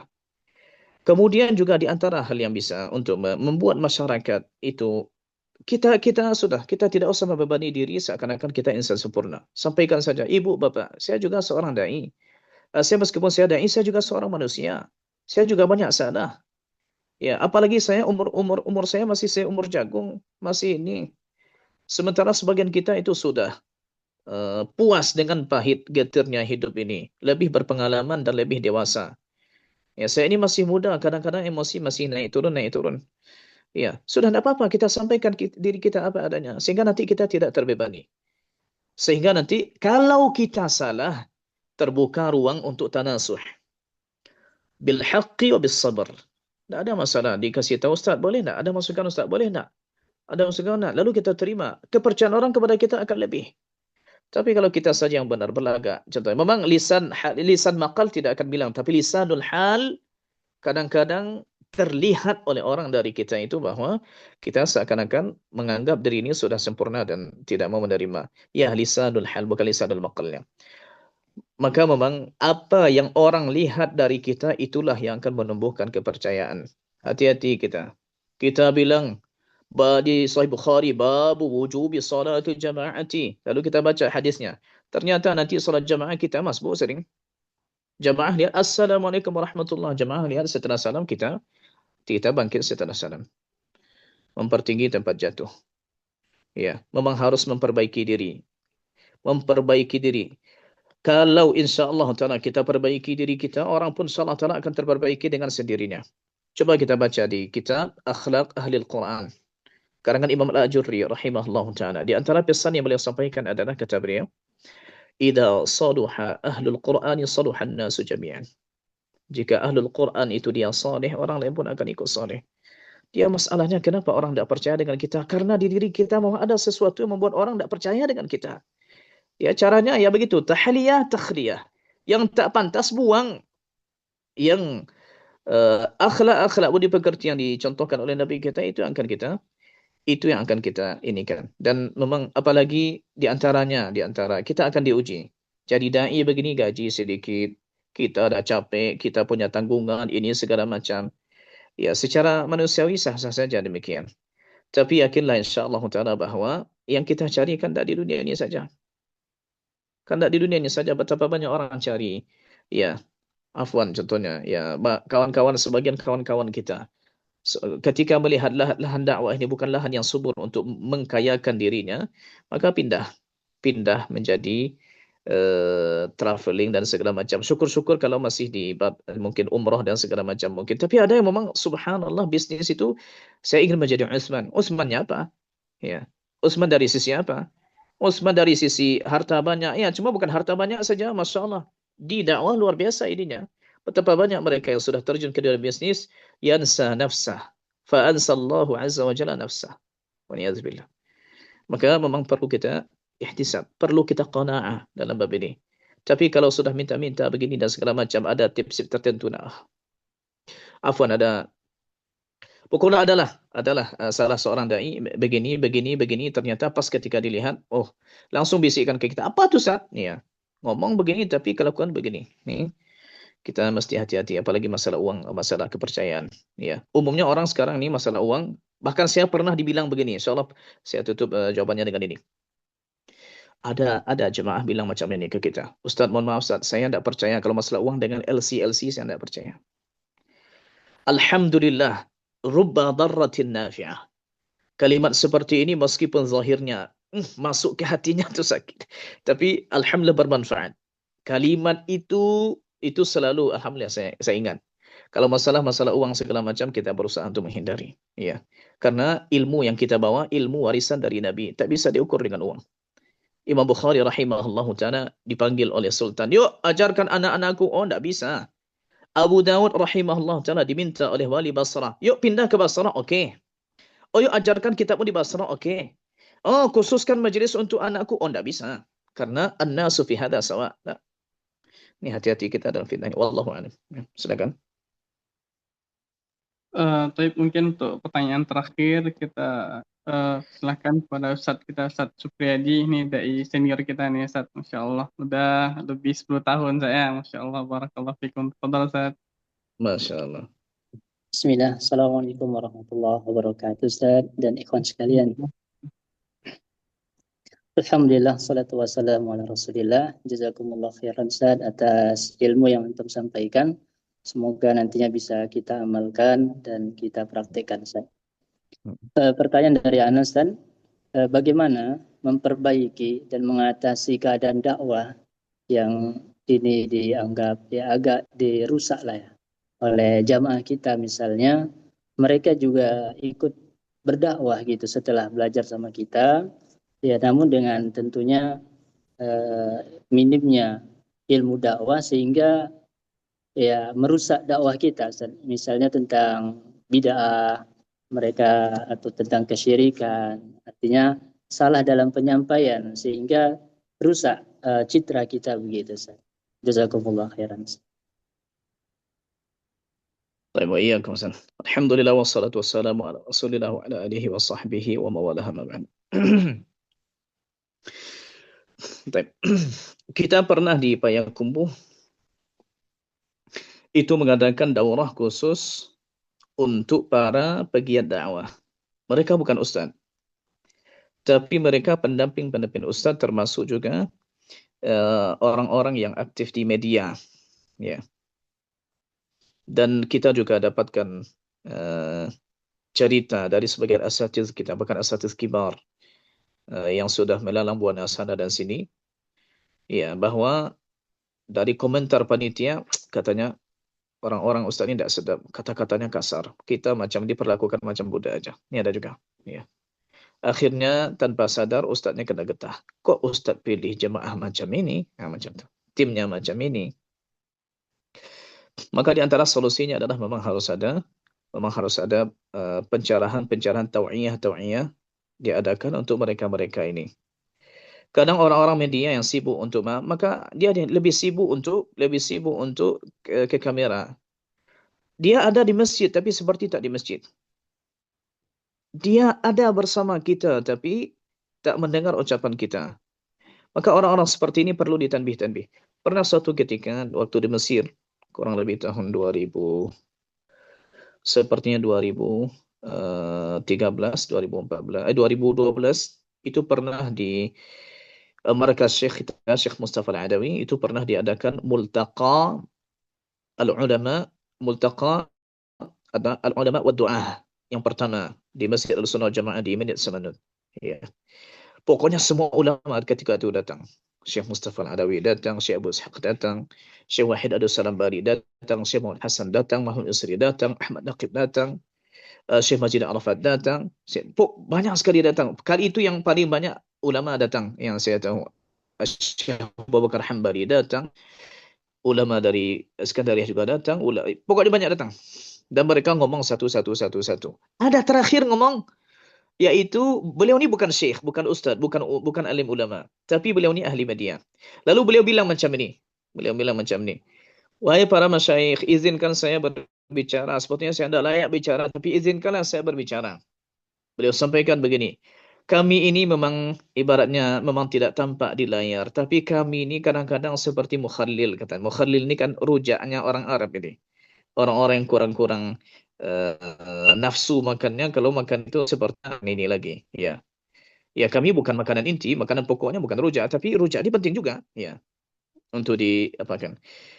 Maka beliau meminta tolong adakan untuk kami pelatihan khusus untuk kami ini, bagaimana kami disampaikan begitu, bagaimana kami beradab, bagaimana kami begini. Jadi memang harus ada pengawasan dan penyuluhan untuk jemaah-jemaah ini. Dan kalaupun contohnya mereka salah, ya kita yang menghisapnya, tidak ada masalah dipanggil. Kita akan kata begini ya, kata Imam Ibn Taimiyah rahimahullahu taala, ليس العاقل من يعرف الخير من الشر ولكن العاقل من يعرف خير الخيرين وشر الشرين. Kita tahu dalam dakwah ini ada maslahah ammah dan maslahah fardiyah. Ini maslahatul ummah, ini maslahatul fard. Boleh jadi kita nanti kalau kita bilang begitu, lalu dia benci sama kita, dia ini segala macam, tahu dia lari atau dia ini keluar, kita kasihan juga deh. Kita lihat mana maslahah yang lebih aula. Taqdim akbar al-maslahatain. Naam. Wa taqdim adna al-mafsadatain. Kalau itu jadi memilih itu, kita pindah kalau tidak bisa ya. Kalau tidak nanti sadar. Kemudian juga yang tidak kalah penting adalah ada dakwah fardiyah. Yang kita kurang ini juga adalah kurang silaturahim ke jemaah-jemaah kita ini. Kita hanya bertemu dengan mereka di masjid saja. Tapi jarang kita bertemu dengan mereka ini, contohnya di momen-momen yang sifatnya lebih pribadi. Kita datang ke rumah untuk makan atau kita bertemu di jemaah. Mungkin ada sebagian kali yang bawa jemaah umroh, Kemudian nanti ternyata yang ini jemaah ini udah biasa dengan kita ini di kajian. Tapi ketika kita pergi umroh, dia satu kamar dengan kita, lebih dekat, lebih ini segala macam.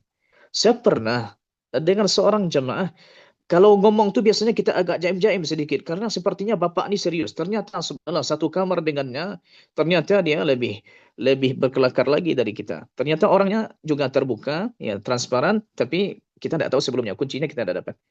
Hal-hal seperti ini juga harus kita lakukan. Ya, datang kita sebagai teman, bukan sebagai orang pendikte. Ada begini, kalau menurut antum bagaimana? Kalau menurut antum bagaimana? Mungkin bagus begini lebih bagus lagi. Kalau begini mungkin lebih bagus lagi. InsyaAllah ta'ala dengan cara-cara seperti ini, anak rasa pertama sekali ya, dengan memberikan penyuluhan secara umum. Yang kedua memang dengan memberikan suntikan ke pribadi mereka. Ini penting. Memang dimanapun ada oknum. Dan itu juga bagian dari kita, bagian dari ujian bagi seorang ustadz. Ya, itu juga bagian dari seorang ustadz.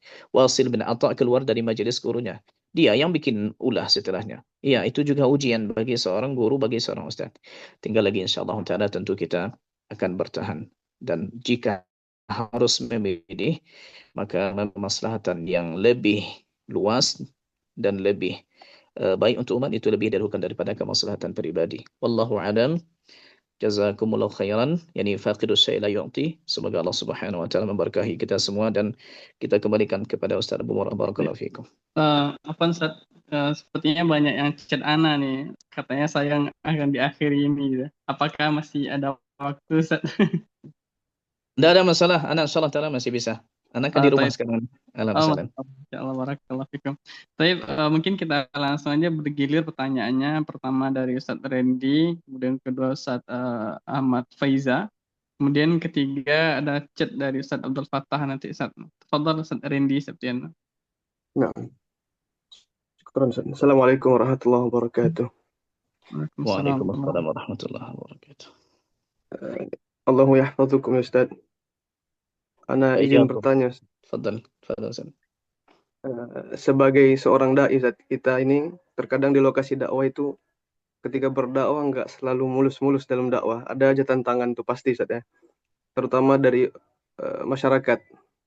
Jadi di tempat Anda berdakwah itu Ustaz, mungkin juga dai-dai yang lain merasakan ada tokoh agama yang beliau ini cukup berpengaruh. Jadi beliau ini nggak suka dengan dakwah sunnah. Sehingga beliau mempengaruhi masyarakat untuk tidak datang ke masjid kita, untuk tidak sholat berjamaah ke masjid kita, karena berbeda. Beliau sesatkan dakwah sunnah, nggak sah sholat di tempat kita, sehingga banyak masyarakat yang terpengaruh untuk tidak datang ke masjid. Jangankan sholat, jangankan mendengar kajian, sholat pun tidak. Bahkan mereka memilih sholat di rumah, karena terpengaruh dengan tokoh agama ini. Lalu pertanyaan Ustaz, bagaimana sikap kami ini Ustaz terhadap tokoh agama tersebut Ustaz? Kemudian juga bagaimana sikap kami terhadap masyarakat yang terpengaruh dengan dakwah dia? Apakah perlu kami mengadakan debat terbuka kepada tokoh agama itu supaya masyarakat yang terpengaruh dengan dakwah beliau ini bisa terbuka pemikirannya, bahwasanya kita itu tidak seperti yang beliau kira gitu. Syukron Ustaz. Masya Allah. Tafadhal Ustadz Faiza Akmal. Kita kumpulkan pertanyaannya dulu. Nah, Ustaz, barakallahu fikum ya Ustaz. Assalamualaikum ya Ustaz. Waalaikumsalam. Izin Ustaz bertanya Ustaz. Ada dua pertanyaan nih Ustaz yang Anda kumpulkan Ustaz. Yang pertama Ustaz yang berkaitan tentang sholat Ustaz ya. Kapan standar seorang dai itu lalai tatkala mengerjakan sholat? Nah, yang kedua Ustaz, bagaimana menghadapi seorang tokoh agama di depan apabila beliau ini di depan kita beliau pro kita Ustaz, akan tetapi di belakang kita dia tuh rival kita gitu Ustaz. Nah, dia menginginkan posisi yang ana duduki gitu Ustaz. Nah, sampai ana tuh kadang ana tuh dengar sendiri Ustaz, bahwasanya seperti ini Ustaz ini gitu Ustaz. Nah, contoh halnya seperti ini Ustaz, seperti imam rawatib gitu Ustaz. Imam rawatib. Nah, yang mana ana tahu beliau ini orang lama di tempat ana ini. Gitu. Di tempat lama ana ini banyak jamaah di masjid ini yang nggak suka dengan beliau gitu. Qadarullah kan ana memposisikan sebagai imam juga Ustaz. Nah, beliau mencari-cari kesalahan ana agar ana melunder gitu Ustaz. Nah, bagaimana menghadapi seorang dai yang di depan kita dia pro, akan tetapi di belakang kita dia rival kita gitu Ustaz. Bahkan dia menginginkan posisi yang ana dudukan. Ana mengetahui bagaimana kualitas bacaan beliau seperti apa, hancurnya gitu Ustaz. Nah, itu Ustaz. Barakallahu fikum Ustaz. Semoga bermanfaat jawaban dari Ustaz. Baik. Taib, nanti yang ketiga dan mungkin kita tutup dengan tanya Abdul Fattah, nanti bisa dibaca di obrolan nanti saat fadhal dijawab dari dua orang ini dua saat fadhal. Baik. Alhamdulillah wassalatu wassalamu ala Rasulillah wa ba'd. Pertanyaan dari Ustaz kita Sarani barakallahu fikum. Ya. Kita sebagai dai di lokasi dakwah tuh dan sering tidak mulus ya. Kemudian ya adalah tokoh-tokoh agama yang membuat semacam gerakan ya hamlah untuk menjauhkan kita dari masjid dan macam-macam, membuat orang benci dengan kita dan segala macam. Apakah perlu kita adakan debat terbuka dan segala macam? Mungkin begini Ustaz, saya dapat mungkin debat ini jadikan marhalah terakhir. Ya, kalau tidak bisa lagi, ya sudah gimana lagi. Saya cerita dulu diri saya dan mungkin pengalaman ini tidak layak untuk menjadi contoh ideal, tapi mudah-mudahan ya bisa lah menjadi secuil solusi. Kita ke Mesir 2003, selesai S1 itu 2007, kemudian sambung S2 2009, selesai 2014. Di tahun 2011 terjadi di Mesir demo Hosni Mubarak, sehingga mahasiswa itu dipulangkan. Dan saya termasuk rombongan yang dipulangkan itu rombongan keempat. Singkat cerita ini kita pulang tanpa modal. Ternyata di kampung terjadi juga macam ni. Semacam perseteruan antara mereka yang jemaah kita yang sudah kenal sunnah dengan jemaah yang lain. Ya umumnya kita tahu lah jemaah yang umum yang apa itu jemaah-jemaah yang suka kepada agama cuma pintunya lewat tarekat dan segala macam. Nah, itu. Tapi coba kita bayangkan, kita asli kampung di sana, asli putra asli. Dan kita sudah S2, sudah sedang melanjutkan S2, tak dikasih satu pun jadwal untuk khutbah. Coba kita bayangkan. Putra asli tak dikasih. 50 hari saya di rumah, baru dikasih terakhir itu pun setelah diadakan rapat. Ada masalah, yaitu ketika itu kita salat asar. Ternyata mereka, orang tarekat ini, itu mereka jadi tukang, ibaratnya ketika itu jadi tukang di masjid. Ada pembangunan masjid, gitu. Kita sedang salat, mereka masih mukul-mukul di atas. Maka salah satu jemaah kita yang memang agak temperamen, keluar setelah salam, lalu datang. Di Minang ini ada gelar datuk. Datuk ini kan ibaratnya agak sakral lah sedikit. Sampai saking marahnya datuk itu dia panggil ang. Ang ini ibaratnya kalau bahasa ini kasar lah. Kau itu. Ya. Ini kalau di Minang bisa dia kena denda. Singkat cerita, akhirnya dibawalah masalah ini ke kantor lurah. Saya pun dipanggil. Kita awalnya berpikir begini-begini, tapi kita berdoa, ya Allah, selesaikan masalah ini dengan baik. Subhanallah. Ya, masalah ini selesai dengan baik, dengan kerelaan dan maaf segala macam. Cuma ending yang sungguh luar biasa adalah itu hari Kamis. Anda masih ingat? Anda akan berangkat tuh hari Sabtu. Hari Sabtu Anda berangkat kembali ke Mesir. Besoknya Jumat, kita sudah punya jadwal kajian dan khutbah di masjid lain. Lalu salah satu dari tokoh masyarakat yang beliau ni, kalau kita bilang tidak pro, tidak kontra. Lalu beliau yang bilang ke pengurus masjid yang kita kumpul waktu itu di kantor lurah, ini kenapa? Maksud anak kita ada pulang ini, putra asli di sini, sudah S2 di Mesir ini segala macam, sudah hafal Quran. Kenapa contoh tidak dikasih jadwal khutbah? Pokoknya beliau yang ngomong karena beliau senior, akhirnya terpaksa di-cancel oleh pengurus jadwal khutbah orang yang sebenarnya kita yang maju. Nah ini. Artinya insya Allah Ta'ala pasti nanti ada celah, ada solusi. Cuma kita butuh sabar. Butuh sabar. Bayangkan yang khutbah kita duduk di bawah nih, yang disampaikan tak apa-apa oleh Alhamdulillah. Ya. Kalau hati kita nih kesal lah begitu. Ya. Lebih bagus contohnya mungkin tidak ibaratnya memang bodoh sama sekali. Ini berlagak seperti orang pintar padahal sebetulnya entah bawa apa. Tapi Alhamdulillah sempat juga kita sebelum balik ke Mesir khutbah sekali. Tapi ada cara.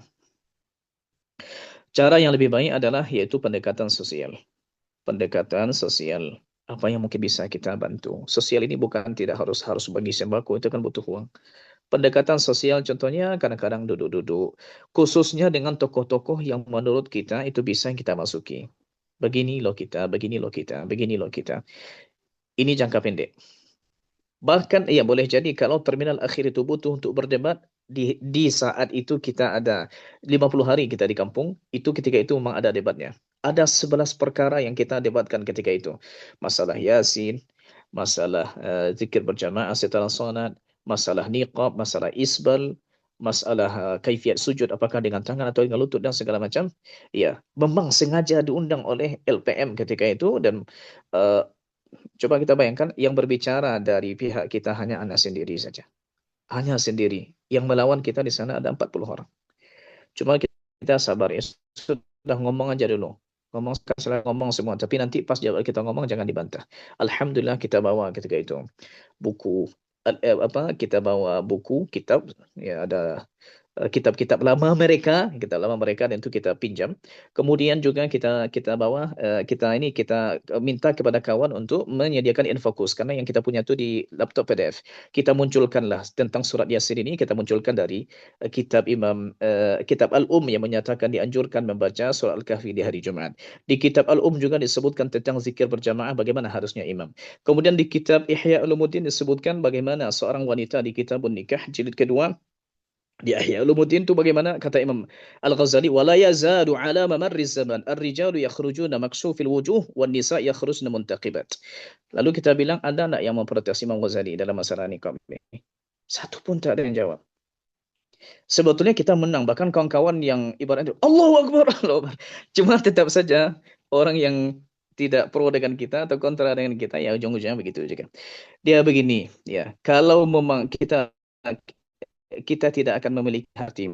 Ada bagian orang yang wallahu alam tak cocok bagi mereka ini atau tidak. Qul mutu bighaidhikum. Sudah, kalau kalian menjatuh ya sudah, mati saja dengan emosi seperti itu, dengan kemarahan seperti itu. Maka insyaallah taala generasi tua itu kita berharap sebelum mereka meninggal dapat hidayah. Tapi kalau tidak, insyaallah taala zahirnya ini meskipun umbang jatuh kelapa jatuh, ya ada saatnya mereka itu nanti ada lalu tidak ada. Kita tidak berharap mereka mati dalam keadaan tidak dapat hidayah. Tapi insya Allah bersabar. Alhamdulillah. 2011 kita begitu. Sejak 2013 sampai sekarang kita yang pegang masjid. Maka perlu kita bersabar. Ya. Madakan debat mungkin saja, cuma anak khawatir nanti malah kita yang mengetengahkan debat ini bisa nak kita menahan emosi. Bisa nak kita betul-betul bisa menyampaikan maklumat ini dengan benar. Ya. Siapa pula dulu yang akan menjadi ibaratnya penengah atau moderatornya, ini harus kita lihat dulu. Jangan-jangan yang moderator dari mereka kita tidak dikasih waktu. Ini wallahu alam, maka saya sarankan kita adakan pendekatan sosial. Kalau mampu, contohnya kita adakan kurban bersama, buka bersama, ada sembako dan segala macam. Dan yang lebih penting itu adalah dakwah fardiyah, kita dekati pribadi-pribadi yang menurut kita insyaallah taala minimal kita jadikan mereka tidak benci kita. Tidak mungkin semua orang kan kita jadikan kawan. Tapi minimal jangan jadi lawan mereka. Yang selanjutnya, yaitu standar seorang da'i itu lalai dari salatnya bagaimana? Kita tahu ikhwah bahwa salat itu iqamatus salat. Ya. Aqimis salata liduluki syamsi ila ghasaqi wa aqimus salat. Coba kita baca nanti di tafsir para ulama, di tafsir At-Tabari, Ibnu Katsir, riwayat dari Qatadah, riwayat dari Hasan Basri, dan kata Imam An-Nawawi rahimahullahu taala di syarah Sahih Muslim, bahwasanya iqamatus shalah berarti iqamatu al-muhafazatu ala awqatiha, waktunya betul-betul dijaga. Kalau kita ya masbuk berarti kita tidak menjaga, ya.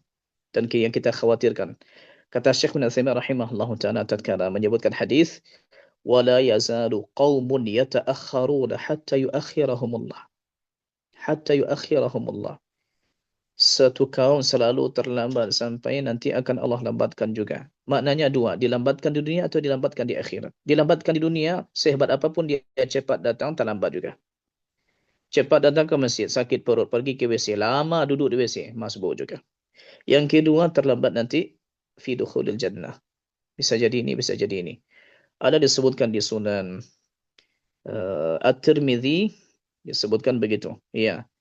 Wa in dakhaluha, mereka akan terlambat hatta yuakhkhara fi dukhulil jannah wa in dakhalaha. Baik. Kemudian ya, berarti dijaga waktunya, dijaga rukunnya, syaratnya, sunnahnya, dan yang juga tidak kalah penting dijaga kekusukannya. Pokoknya macam inilah. Kalau bisa dai jangan terlambat. Kita yang di saf satu, kita yang jadi imam. Ya, kalau kita dipersilakan jadi imam. Kemudian yang kedua tentang masalah ada tokoh yang pro kita. Tokoh bermuka multi, bukan dua, ya. Dengan kita mukanya macam ini, dengan orang mukanya macam ini, ya. Dan itu memang banyak. Ya. Dan ada sebuah doa dari Nabi kita sallallahu alaihi wasallam, Allahumma inni a'udzubika min khalilin makir. Ainuhu tarani wa qalbuhu yar'ani. Ya Allah, aku berlindung kepadamu dari kawan yang makir. Kekitanya ingin membuat siasat buruk, busuk. Ainuhu tarani, mata dia lihat kita, tapi wa qalbuhu yar'ani. Tapi hatinya itu berharap kita tuh hancur. Coba dibaca-baca doa ini dengan benar. Allahumma inni a'udzubika min khalilin makir. Ainuhu tarani wa qalbuhu yar'ani. Ya, kemudian juga eh, dia datang ke kita seperti membela kita. Bahkan boleh jadi bercerita ke kita seperti pro kita itu dengan menceritakan kesalahan orang. Orang tu begini, orang tu begini. Kita sangka dia sudah tim kita. Ada sebuah ungkapan dan mohon kita hati-hati dalam bab ini. Ada sebuah ungkapan yang disebutkan, Man ightaban nas 'indaka ightabaka 'indahum. Man ightaba an-nas 'indaka ightabaka 'indahum. Siapa yang membawa ghibah ke hadapanmu, orang lain dia ceritakan, hati-hati, engkau bisa juga diceritakan ke mereka. Ya, berarti ke orang ini kita ibaratnya jangan terlalu percaya habibaka haunan ma asa yakuna baghidaka yawman ma. Ya, kita ibaratnya seperti yang dilakukan oleh Nabi SAW. Ya, bi'sa akhul asyirah. Ternyata pas beliau datang Nabi senyum juga. Ya, pandai-pandai aja kita berpandai-pandai dalam bab ini pada orang ini. Kemudian dilihat tadi, dia sepertinya menginginkan posisi kita ini. Ya, dan mencari-cari kesalahan kita begini dan begitu, begini dan begitu. Ya, seorang dai mesti memaksimalkan senjatanya kepada Allah Subhanahu wa taala. Doa silahul mukmin. Yang sering itu adalah silah kita tumpul. Silah kita tumpul. Silah kita tumpul. Kita jarang memanfaatkan itu. Tumpul itu karena kita jarang di malam hari bermunajat tatkala Allah memanggil.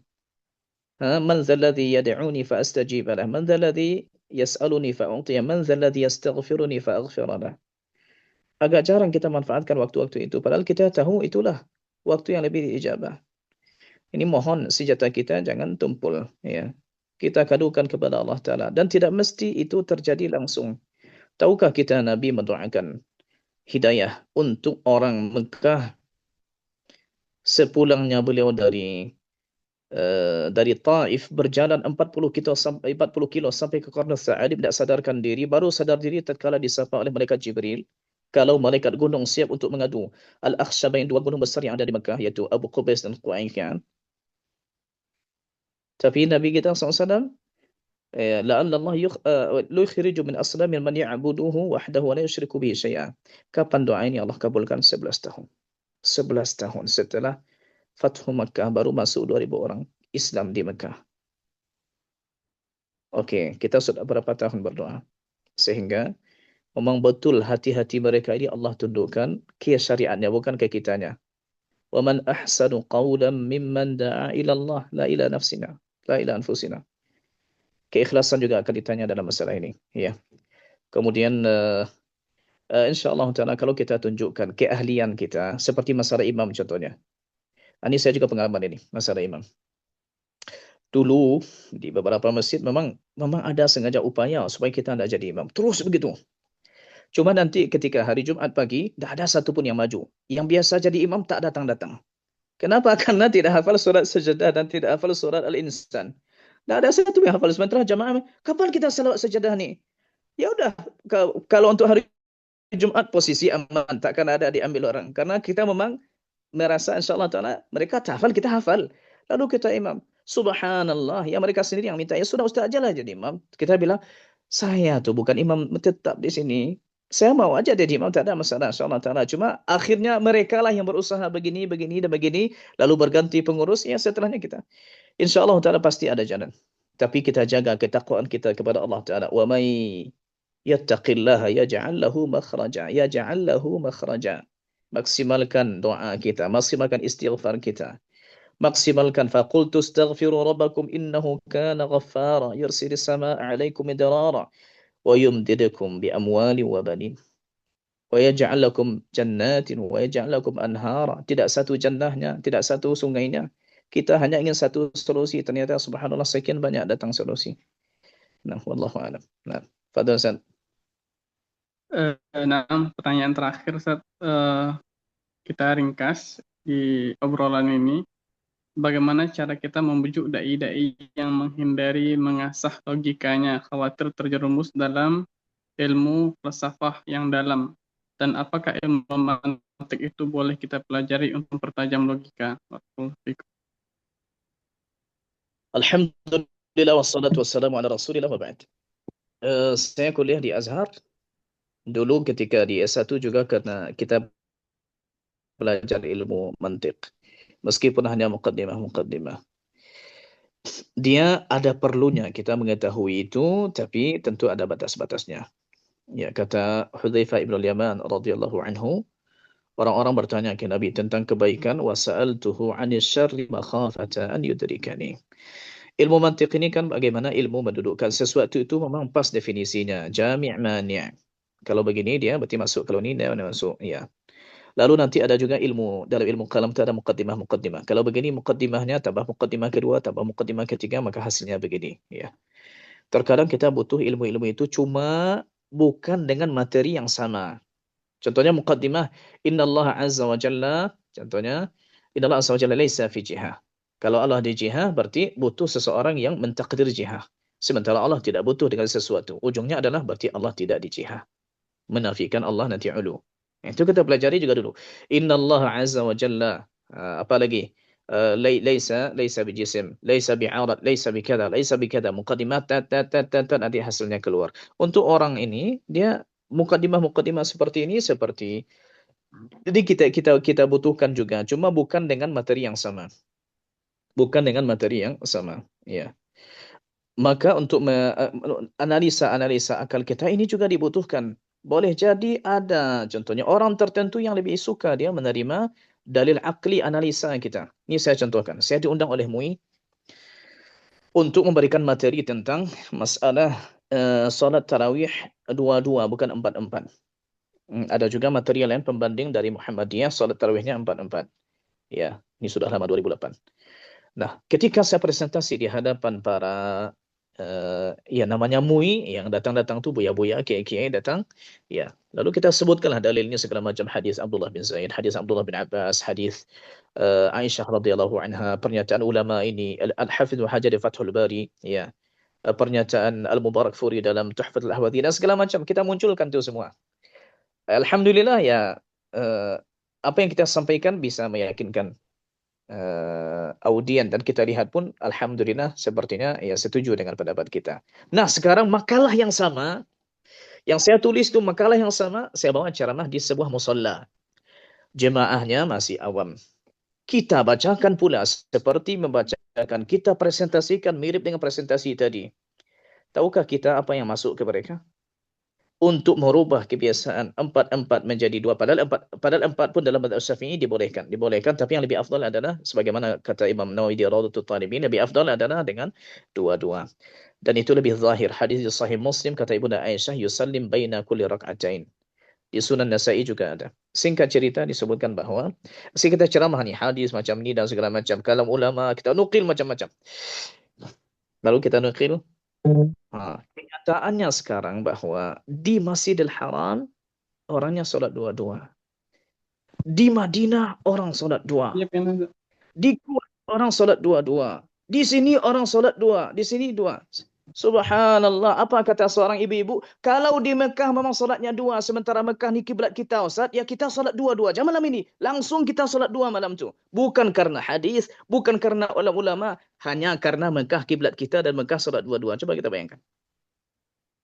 Ini terkadang memang dalil akal itu perlu juga kita asah. Apalagi dalam membungkam. Dan kalau kita lihat contohnya seperti Ibnu Taimiyah rahimahullah taala dalam kitab Dar'u Ta'arud Bainal Aqli wan Naqli, ini beliau juga banyak memakai ini.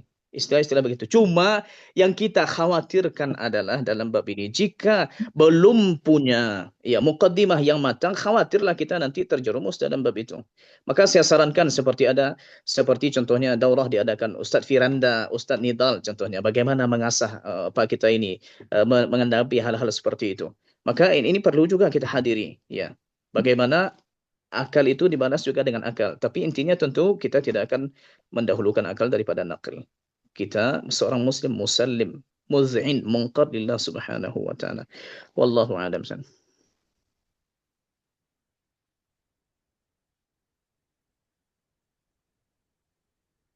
Tafadhal, Ustaz. Apa nazar?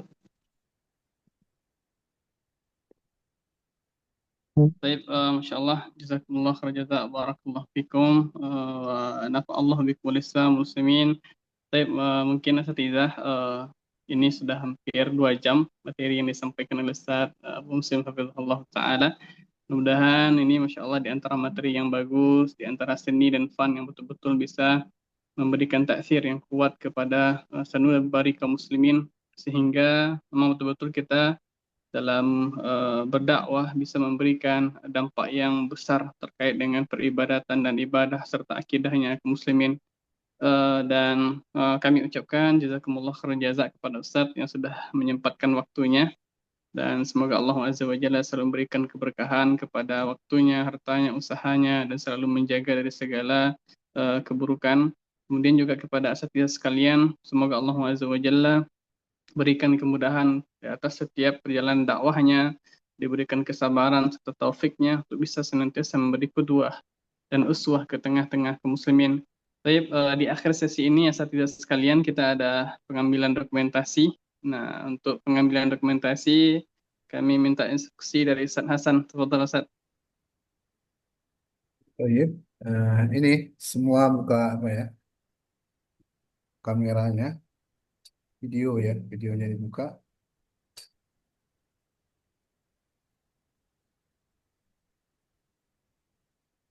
Kita tunggu yang lain.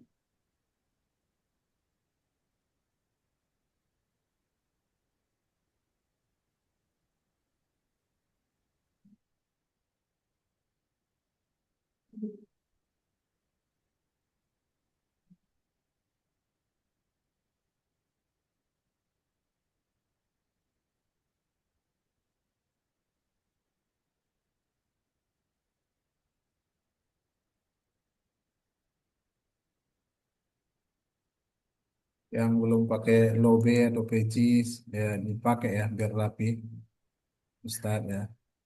Biasakan Ustadz itu ceramah pakai lobe, pakai peci dan sebagainya ya. Ketika tampil di depan juga seperti ini pakai.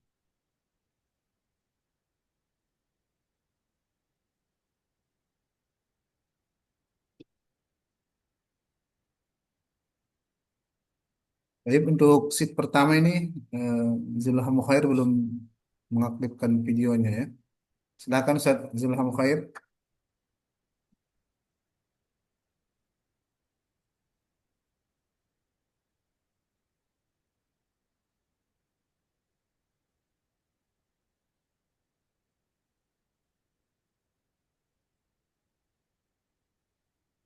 Baik, untuk seat pertama kita hitung sampai 3 ya. Senyum semua. 1, 2, 3. Tahan senyumnya. Nampakkan gigi. Baik. Kemudian seat yang kedua juga. Nampakkan gigi ya. Senyum. Zobri, Fidaul Majdi, terbalik kamera antum ya. Nah, baik. Oke, kita hitung 1, 2, 3, senyum.